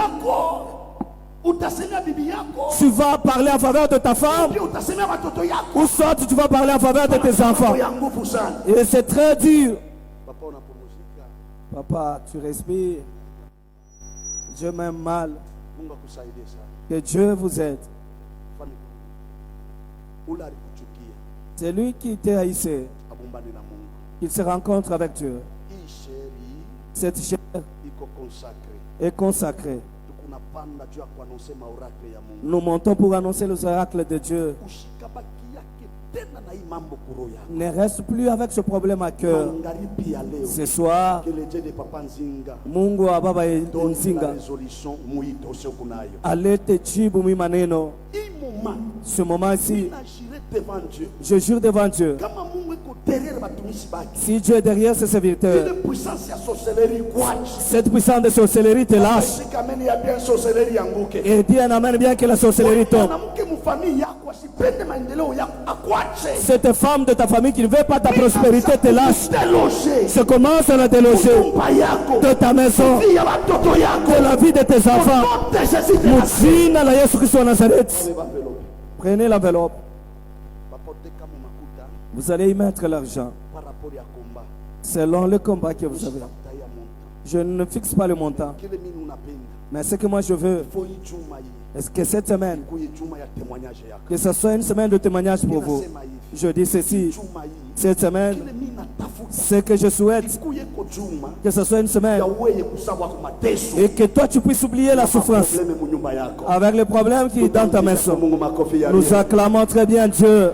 Pikia kwa Mungu makofi Acclame Dieu. kanisa tuko bantu ba mingi Église, nous sommes nombreux. penda mpike kote na Mungu kikelekele kia J'aimerais que tu puisses pousser des youyou à Dieu. kikelekele mama pale huko Fais les youyou pour Dieu, maman. moya kikelekele kyako wewe Et peut-être tes youyou à toi permettre Mungu akutembelee va permettre la visitation de Dieu. sema vita ya maisha yako yanguke Va pousser à ce que tes combats puissent tomber. kanisa yetu Bien-aimé, notre église, kanisa ya Roho Mtakatifu c'est une église du Saint-Esprit. na ufanye vitu za mtu mwenye kujazwa na Roho J'aimerais que tu fasses les choses comme quelqu'un rempli de l'Esprit. exagere na vikelekele vyako Azidisha na makelele yako. kanisa pandisha kikelekele Église, t'exagères ya kikelekele kyako dans tes youyou là. wakati nkamba Que Dieu brise le chaîne ya kikelekele kyako dans tes youyou. fungo kyote kya maisha yako Que Dieu puisse tomber de ta vie. kuanguka Que commence à tomber. karibu ya leo Ce soir, korona mtu moya je vois une personne anatoka mukasho qui quitte dans le cachot. mubloke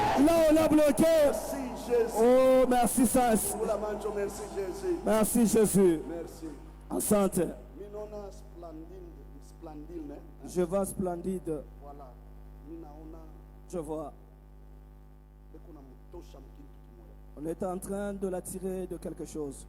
hapa mu napika bikelekele Pendant que vous acclamez, ninapenda tombe mbele j'aimerais compris d'abord. na bantombe niseme paske ninaona alama ya mzuri sana kwa maisha ya mtoto Et avant de prier, que je puisse d'abord parler parce que je vois un bon signe sur la vie de cet enfant. ni kusema huku mtu moya C'est-à-dire, il y a une personne alipenda achezecheze sana na bushima bwa huyu qui voulait se jouer avec la vie de cet enfant. munaona hapa mu napika bikelekele Et vous voyez, pendant que vous acclamez, munaona kote gauche ya ntumbo mwiba moya ipasha kumbamba je vois du côté gauche de son ventre une épine qu'il avait déjà touchée.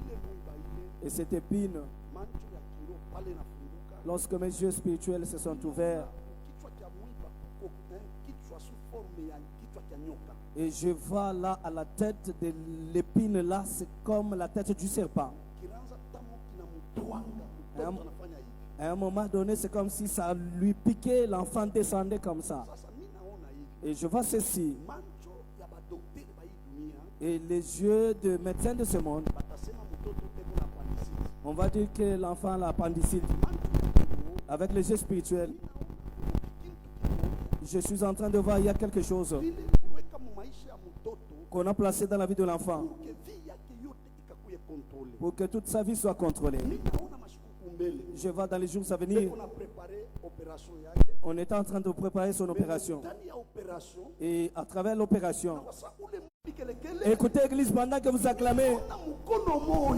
je vois une main. pale mkono inatembea mu bikelekele byenu Et pendant que cette main circulait à travers, sasa mtoto mundumbo et ça touche l'enfant dans son ventre, kumi naona kikintu kilikuya pa ntumbo ya mtoto et tout d'un coup, je vois la chose qui était sur mkono ya ile mkono inaanza kumugusagusa Je vois cela entre les mains de la main qui kile te... kitu kinatukunika Pendant que la chose était arrachée, niambia hivi Dieu me dit ceci. angalia Elise Et grand récit, maisha ya huyu mtoto la vie de cet enfant, ilimite on l'avait limité. sa magharibi ya leo Et ce soir, Mungu mimi nafungula destin yake Dieu, moi Dieu, je libère sa destinée. mambo ni mambo ya Mungu Ah, ça, ce sont les choses de Dieu. naona puissance ya puloshi Je vois la puissance de la sorcellerie pavi ya huyu mtoto qui était assise sur la vie de cet enfant mwanamke par une femme anguka en train de tomber. aijikameni ya Oh, Dieu l'amène bien. ijikameni ya makari tuendelesha Dieu l'amène bien, on continue. kanisa Église, tunaanza Tunaanza prière. Nous commençons la prière. Problème ya hii prière. Le problème de cette prière, Wa papa nzinga kulokoteko. que le Dieu de Papa Nzinga te ramasse, Papa nzinga kukompanie. que le Dieu de Papa Nzinga combatte ta faveur, Montagne Carmel. que le Dieu de la montagne du Carmel Washi yote kule walikuweka. puisse te libérer partout où t'as placé. Wengine Il y a d'autres personnes wanatawala na étoile yako. qui étoilent tes étoiles, Wanavimba na yasho yako. qui sont en train de gonfler à cause de ta sueur. Usipige yasho yako itumike juu ya mtu aweze. N'accepte pas que ta sueur puisse tomber à cause pour quelqu'un d'autre. Pia leo. C'est pourquoi ce soir, Napenda mwambie Mungu hivi. j'aimerais que tu dises ceci à Dieu. Yote kule limekalaka. Partout, j'ai toujours habité Chini ya mai. le cachot d'en dessous des eaux, Kaburi. le cachot des cimetières, Mjimo. le cachot de la fosse. Natoka. Et il doit te sortir. Papa ninatoka. Papa, je quitte. Ninatoka. Papa, je sors. Pika mikono. Craque les mains. Sekulomba. Commence à prier. Au nom de Jésus-Christ. Pandisha prière. Élève la prière. Tusha kwanza prière. Nous avons déjà commencé la prière. Ninapenda pandisha prière. J'aimerais que tu élèves la prière. Kanisa pandisha prière. Église, élève la prière. Kanisa pandisha prière. Église, élève la prière. Pandisha prière. Élève la prière. Pandisha prière. Élève la prière. Merci Jésus. Asante Yesu. Merci. Asante. Uko mwaminifu vya kweli. Tu es fidèle. Ninakushikia. Je te sens.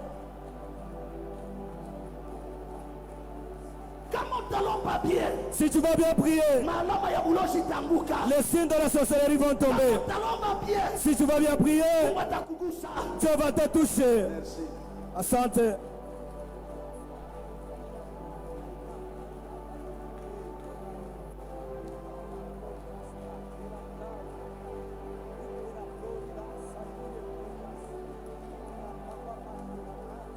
Pandisha prière. Élève la prière. Façon kuna lomba. La façon dont tu pries. Des fois kama ndemone kunaangalia sema huyu mtu eko netuchezea. Et même les démons se disent que celui-ci se joue de nous.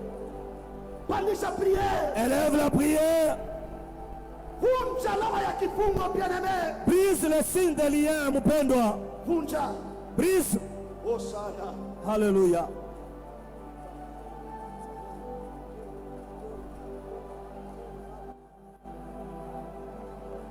Kwanza kuvunja. Commence à briser.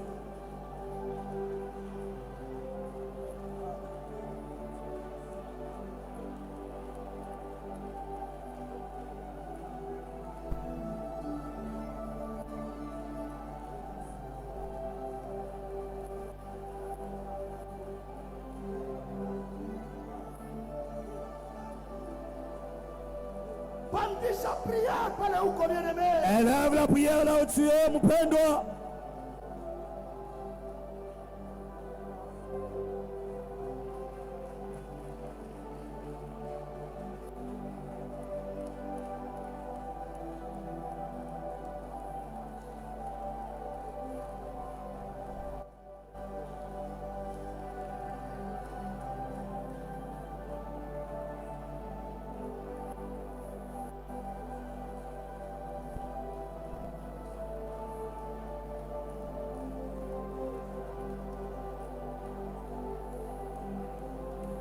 Pandisha prière mtu wa Mungu. Élève la prière, homme de Dieu. Kifungo kyote ndani ya maisha yako. Tout lien dans ta vie, Mungu akivunje. que Dieu le brise. Nawezwa kasho yote ipamoke magharibi ya leo. J'ai besoin que tous les cachots soient détruits ce soir.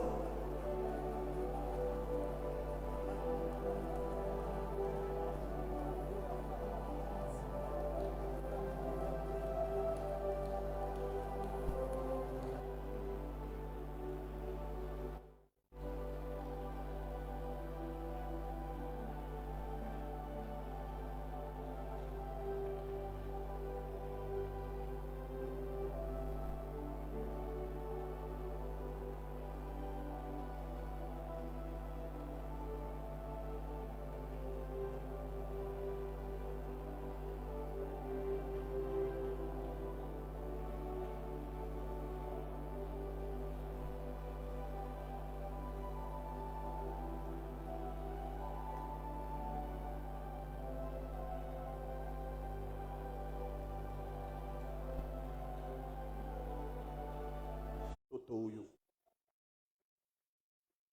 mununa kashika Mungu, tunabamba mikopo piri. Tunapasha kumediter qu'est-ce que je dois faire pour le Seigneur. Atatu kukolopa huku. Mukuza ni zawadi nayo. Munaweza kuya baraka ya muntu. Mimi naona mulango moya mzuri sana na kufungukia. Na Mungu ananiambia hivi, apata lala, Mungu atakubariki. Hii mambo uipokelee tu bien. Apata lala, Mungu atakubariki. Mimi naona Mungu anakukumbuka sana dada. Shukuru Mungu, shukuru sana Mungu. Et puis papa Théo, nawe shukuru Mungu sana. Mimi naona vita ilikuwa mnyumba yako, iraanza kutafuta kichwa cha mtu. Leo mimi nasikia komba inanguka.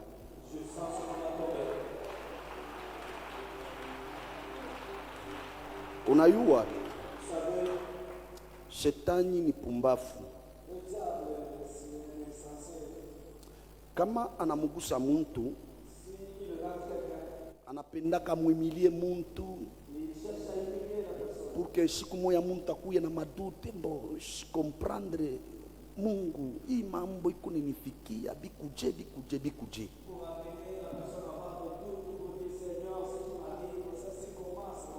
Mimi naona ulikuwa na kompa ya munene sana mnyumba yako. Njo kwa maana ichiki yako ataka televizio kende muile komba, me sanduku ile bariweka mnyumba yako ipasuke tu.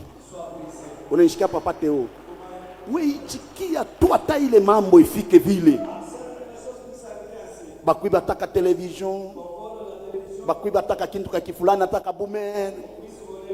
Mais boomer n'est rien que bushima bwa muntu. Mununa patuku naomba, au moment où je suis en train de prophétiser ma fille, minona sanduku munene na pasuka munyumba ya papa Teo, me munatoka Israela.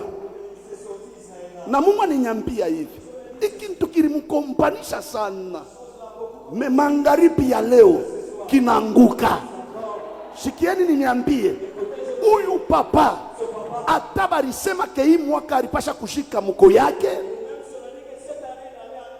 alipasha kushika mtoto yake.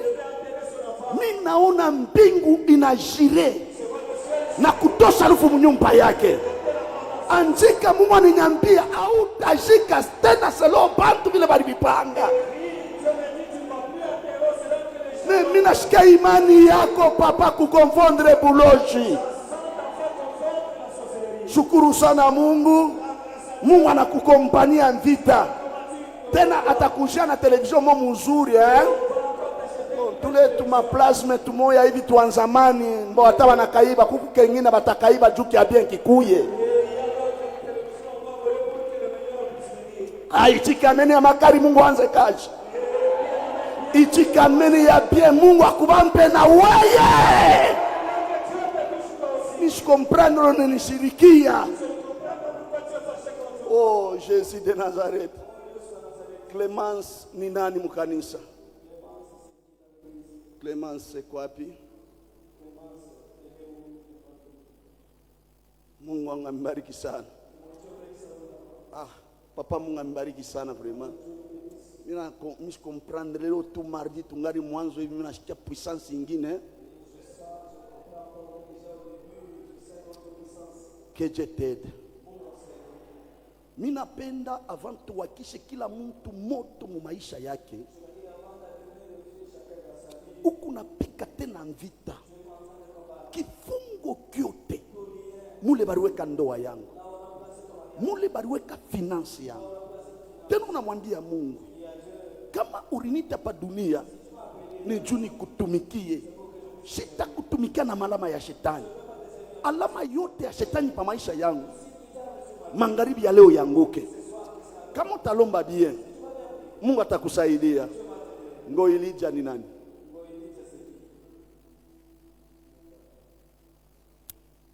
Preza papa. Bwana kiko wapi? Papa chofu.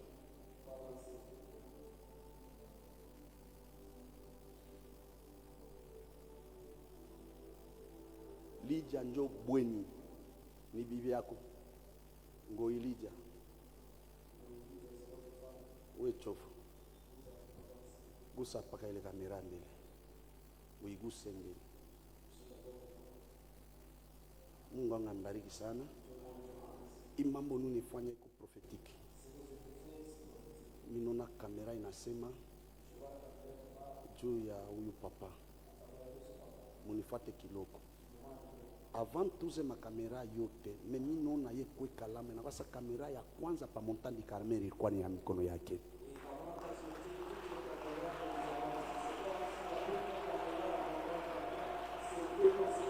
Nasikia kamera ikuna sema hii kamera hii. Me iwe aukuza pana. Na hapa ni kunashikia pastor iko na besoin tuze ko kamera moja. Nina mshikia kuroshi tuze ko kamera nyingine mbo. Je comprendre hein?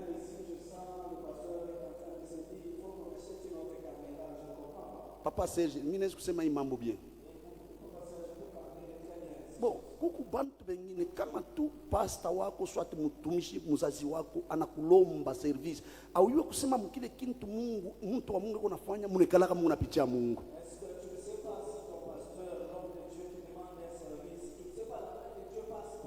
Mungu eko matata. Sylvia mbele kwa wapi? Sylvia kwa wapi? Il faut atupe papa, il faut atupe kamera paka vile mtuika yo ataleta. Ataileta. Il faut ilete. Mimi nashikia hivi. Mungu ashikusabu hapana. Seulement que famille yenu papa ni famille moya bantu bari pratiquer bintu bya bibaya sana. Ya bibaya. Tena mwiki kipande ni unona inakuwa tu sa kufamia ba mama yako weye. Ukuba muntu barikuya sous forme ya ba mufumu. Sa ba chef coutumier. Unayua papa wangu. Kama leo tunakona na bujima ni Mungu. Kurukwa kama semo moya ilisemaka muntu ashite ndaka odela. Kama nenda odela ifo bakakate kichwa. Mina kushikia weye. Pale unawaka unapanda. Unaria sana. Fulani fakuye. Me ule fulani ni dada yako weye. Minona dada yako eko natoka kumkini eko nakuya. Me presence yake tu mbulongo. Mambo ya mingi naanza kuenda kinyume, kipindupindu, kwenda bibaya bibaya. Mungu wa kumbingu tusaidie. Esprit yote derrière huyu papa ya Mwilambwe minapenda ifunjike magharibi ya leo. Minasema minapenda ifunjike magharibi ya leo. Minona vi yake huyu papa alisaidiaka muntu moya. Ule muntu alibeba finance yake anenda kuipeleka kumai. Munona hapa niko na mutabiri. Minona muntu kule kumukongo eko nengia. Eko na bimampemba partout. Sasa njo ananyambia hivi. Wewe uko nani purke unitoshe muntu yangu kule barinipatia? Pale minangaria, minaona ni muheshimu wa mumai. Magharibi ya leo, minashikia Mungu anasema hivi. A cause ya tendo tu moya ulifanyaka mwanzo ya kanisa, unabeba kamera ya makuta yako wewe unauza. Magharibi ya leo Mungu anapenda kukusaidia. Sikia papa, hautakufuaka vile bantu balipenda bakulamike maalama mubaya. Tuichike amen 3 fois tupande. Mungu wafu wako na hii makuta kule ulipeleka Noa, mimi naona atabari itilize mubibaya. Mungu kumbingu airudishe. Kuko mambo ile ningo nakwambia Mungu ashibaki yake na ndani ya muntu. Mimi nuna mabia yako barijikajika sana. Me hapa niko nakutabiri inaanza kufufuka tena na kurudia kubuzima. Sikia nikwambie bamba papa huyu mikono mbili. Ce n'est pas pour rien Mungu alikutoshaka akuweke mpembeni ya huyu papa. Me Mungu alikuya na nia fulani ya kufanya na wewe. Tena niko nasikia hivi. Pendant que je suis en train de te prophétiser, unafanya hivi unatupa. Me alamu tajui hapo. Parce que ule miritafuta ni ngoi mweni. Tena mimi namuona Lydia pembeni yake. Mimi nashikia hivi. Avant parake funguke atabeba mimba. Na hii mimba itakuya ya batoto mbili. Tena mimi nabaona banamuke wote. Unifuate mzuri. Atabeba mimba. Tena hii mimba mimi naiona ya batoto mbili. Bote mbili banamuke. Kupitia kile kintu itakuya alama Mungu atapenda kukaburie na kukuambia kusema mimi napenda kuanza tena na wewe. Pourquoi wichike amen papa? Saint-Esprit. Saint-Esprit. Papa, pourquoi wichike amen? Mimi nasikia Mungu kumbingu kurestore vie yako, kurestore nyumba yako. Unanikomprendre papa? Unanishirikia? Unashirika? Sema ndio mimi nashirika. Que Dieu te monta de montagne de Carmel akusaidie. Mimi napenda kusaidie. Tena kulamoshe pale barivunja mikuru yako. Banguka. Kanisa, papa rudia leo. Mimi napenda tulombe. Unaona magharibi ya leo? Partout où il y a tout est bien. Mimi napata waka moto. Mbele kitu kia kwanza. Mimi napenda wewe na bintu byako. Mutoke. Utoke na watoto yako. Utoke na makuta yako. Utoke na bibi yako. Utoke na bwana yako. Aichika ameni ya makari tutoke. Ichika tena ameni ya makari tutoke.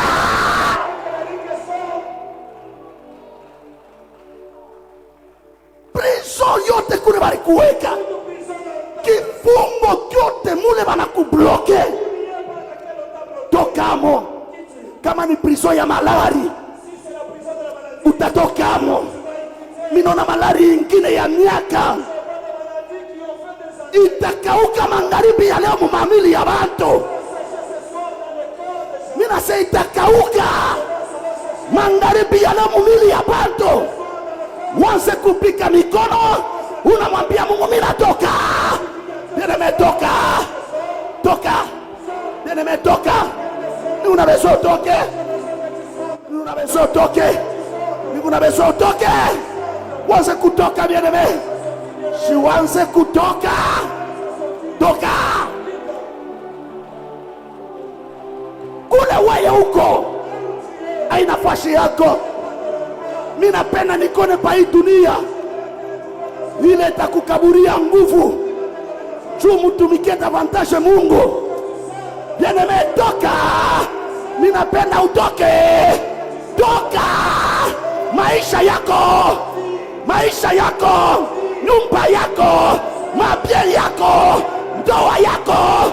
Yanze kutoka. Bien-aimé, toka. Toka. Toka kule barikuweka.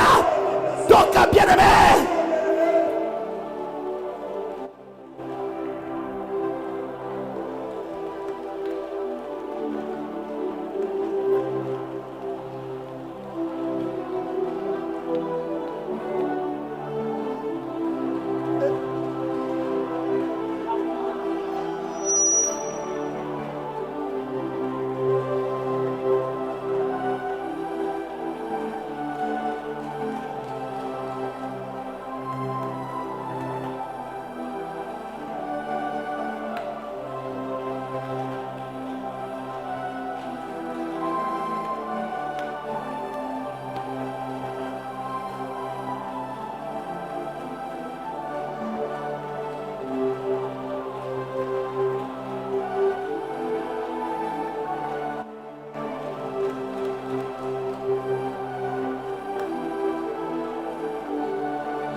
Pandisha prière wanze kutoka bien-aimé. Ni kuna besoin vie yako itoke. Sante yako itoke mkifungo. Oba.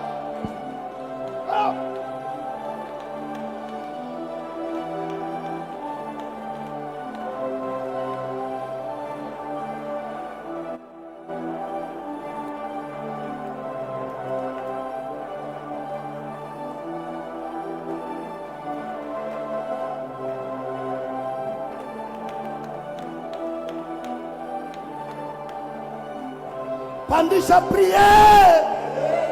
Hapana kulomba na muchoko. Ule anakupikaka vita sichokake. Susi yake ni uingie mubulongo bila kurealize maisha. Na magharibi ya leo utatoka. Ninaona mapia yako kunatoka. Wanze kutoka mtu wa Mungu. Toka kuna barikuweka. Los tire lo reblo de la.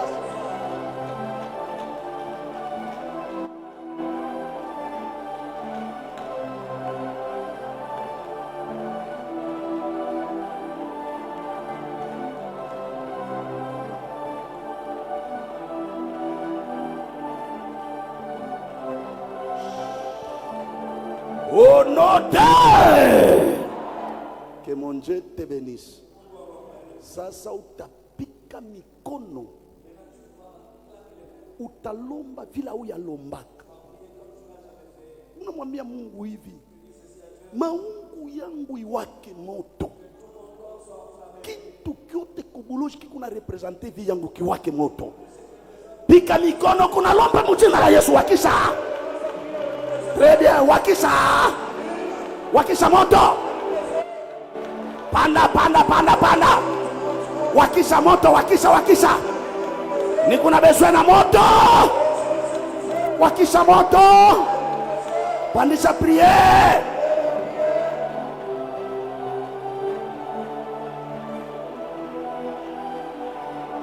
Wakisha moto.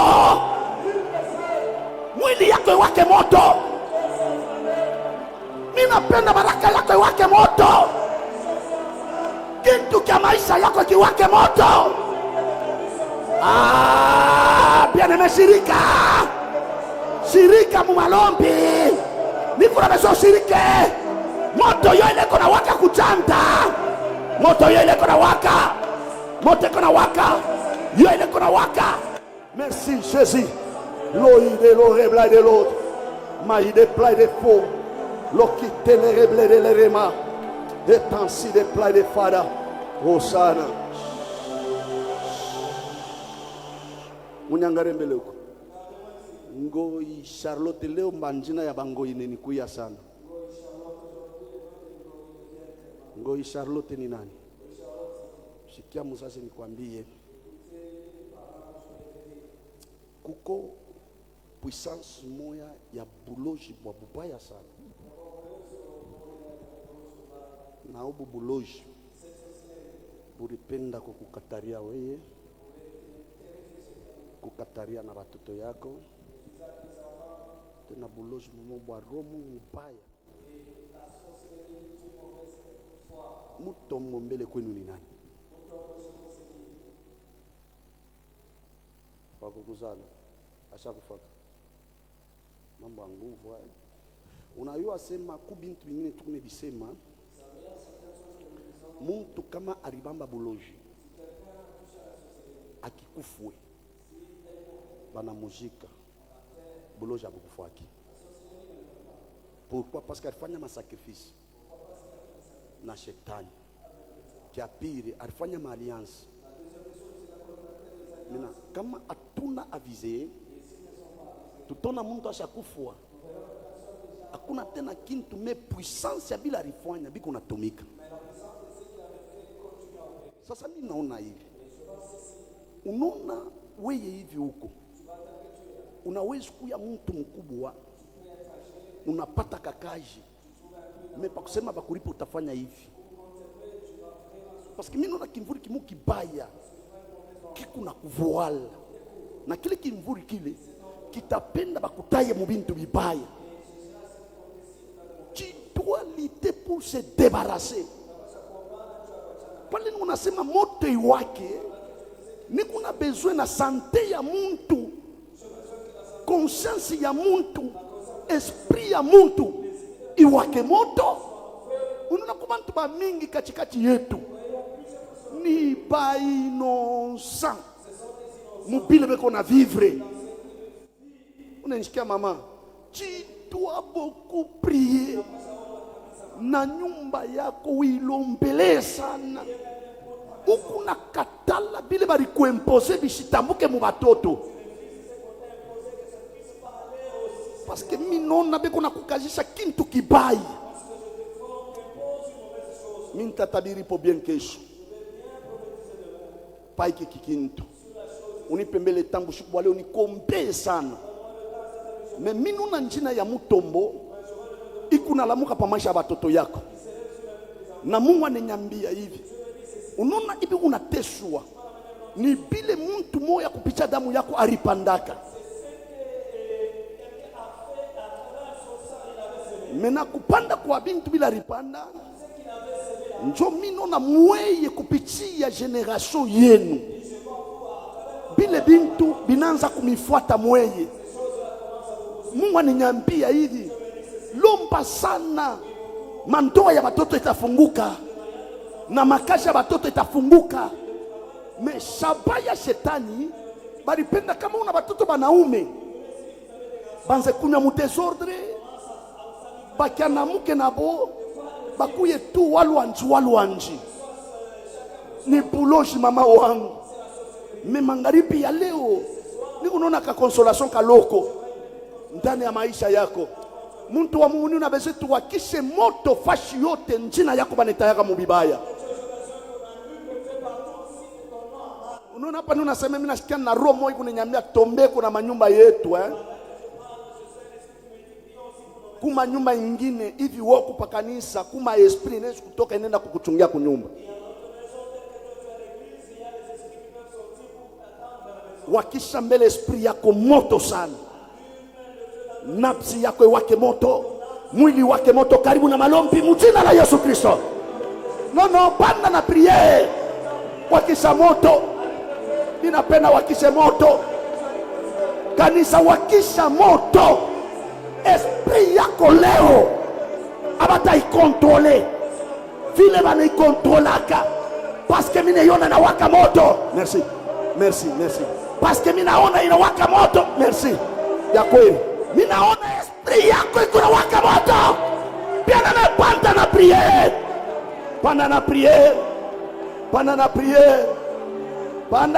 Panda. Wakisha mwili moto, utasikia kitu kibaya kikunatoka mu maungu yako. Leo ni mwisho ya madule. Dule unasikiaka, utatana nayo magharibi ya leo. Pandisha priere. Yereme Mungu na besoin na priere yako ipande kule mbingu, ifanye kitu kimoya. Merci Seigneur. Fungula mbele manjo. Uko mtu wa heri sana. Minona ba malaika mbili banashuka kwa haraka. Huyu moya eko na mpanga. Ile mpanga unawaka moto. Kipande kiloko. Huyu wampiri anaanza uniambia hivi, Elize, sikia nikwambia, aba bantu unabaona Mungu anabatembelea. Magharibi ya leo kuku bantu bataona na maalama kumandoto yapo. Utalota mandoto mubaya, me utasantir ke Mungu atakuwa mpembeni yako. Kama unaona vile, ni mwanzo ya Mungu kutosha wewe maisha yako. Sasa mimi napenda mwambie Mungu hivi, nyumba yangu ule ota ni kontrolaka, ule ota na shuka hapo. Kama atashuka na alama ya mpushi, na alama ya imbwa, na alama ya nyoka, akauke. Mimi nasema akauke. Kuko mpushi wengine batakauka mumpango yako, munyumba yako bampanya, tutabalokota. Tena utakonstate hata mtualete Bampevu tu pasipo probleme wanaanza kukauka. Puissance ya moto ishuke mulupango lwako mpaka na ndani ya nyumba yako. Piga prière, élève ta voix et commence à prier.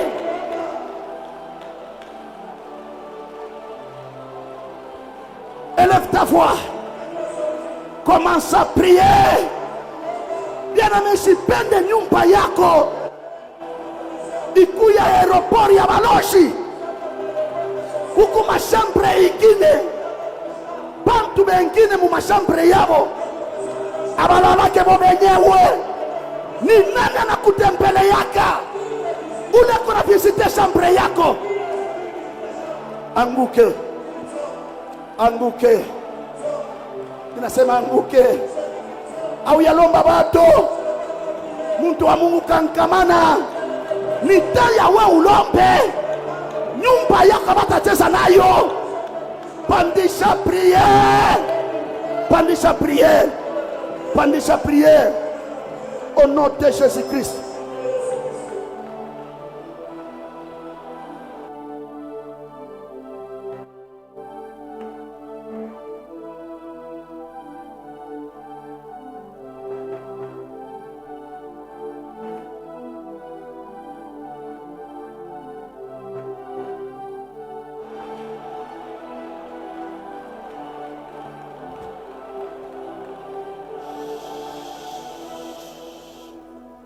Amen.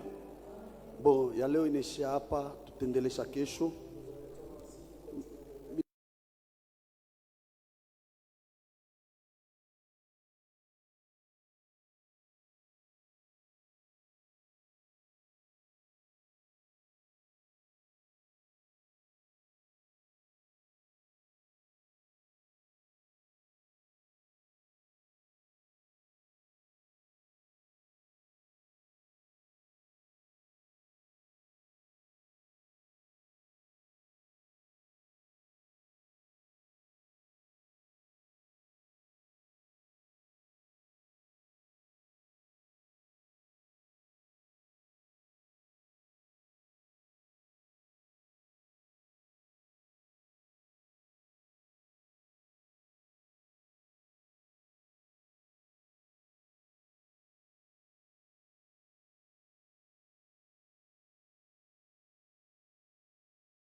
Mungu akubariki.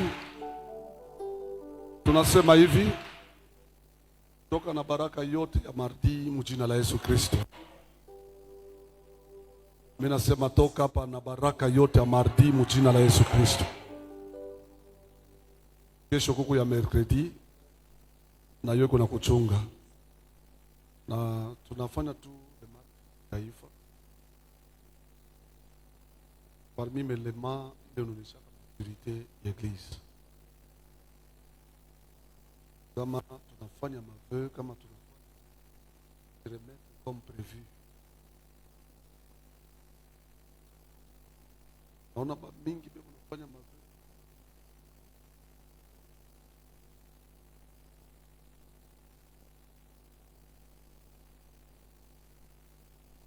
Parmi les choses sacrées, ile wakati unabeba ile engagement kulete baraka.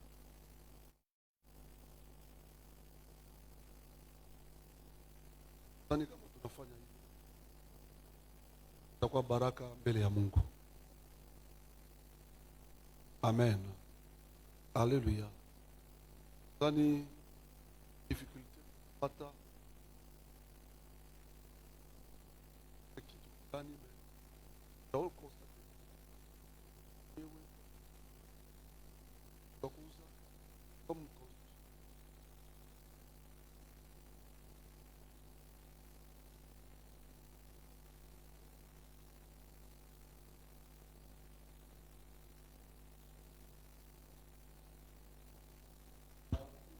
tunaweza kusema kuna besoin na $1000, $1500. Tunaona que mwile 1500 bantu banabeba metu ya kuremettre à tout réunir et makuta banaleta ina tu.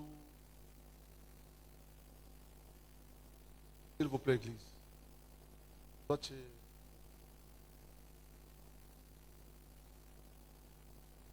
mtu mwananisikia. Kama unaona tunauza mchanga,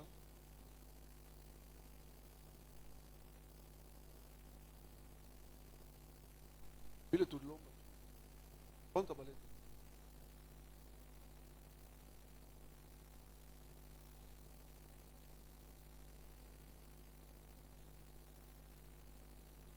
iende kuenda table ile saa appel de fonds 1500 ma difficulté kama unaangalia hii tulifanya hapa bote parce que même pas un quart wale bote bali sisi kanisa batudelipe mwiki kintu no ina problem na Mungu. Wewe kama unafanya parmi ma principe yao oui, sikia mtu mwana nishikia wale bote beko na nia, beko na roho ya kutumikia Mungu na evite tout cause. Alors iba siku yote tuko vendredi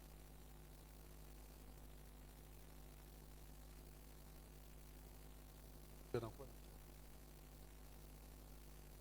pour que tukufu samedi après-midi culte salle dimanche culte et tout heure normalise. Et dimanche passé 3 semaines moya pesa masini yote pana 2 culte tumeti culte yetu tani dimanche et les programmes dans 8h 12h tunamaliza. Mungu aibariki. Akubariki. Voilà.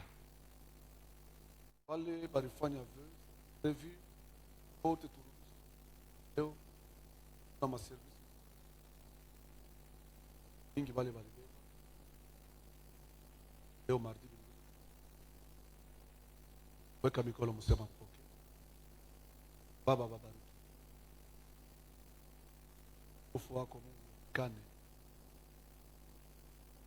fariji moyo wa kila mmoja aliweza Mungu hata moyo katikati yao asitoke bila malama. Alama yako Mungu kupitia huruma yako Mungu ibasindikize watembeshe paka makao yao na usiku mzima uwe nao pamoja na mkono yote kuna nyosha juu ya sadaka ufrand tim hayo mkono ibarikiwe. Takasa njia ya kurudi paka nyumbani ujina la Yesu Kristo, na ututangulie tena maprogramu yetu yote ya kesho. Tutangulie pia na programu ya kanisa. Kumbuka bale bote Baba alifanya ibada ipite mzuri Kumbuka pia wale wote walikuwa natufuata online. Mungu neema yako pia ibonekanie popote wanapatikana. Katika jina la Yesu Kristo tunaomba na kusema amen. Twende na salama ya Bwana. Mungu amebariki. Protokole kuna tuongoza. Naweka ufrando na kadim banakombea.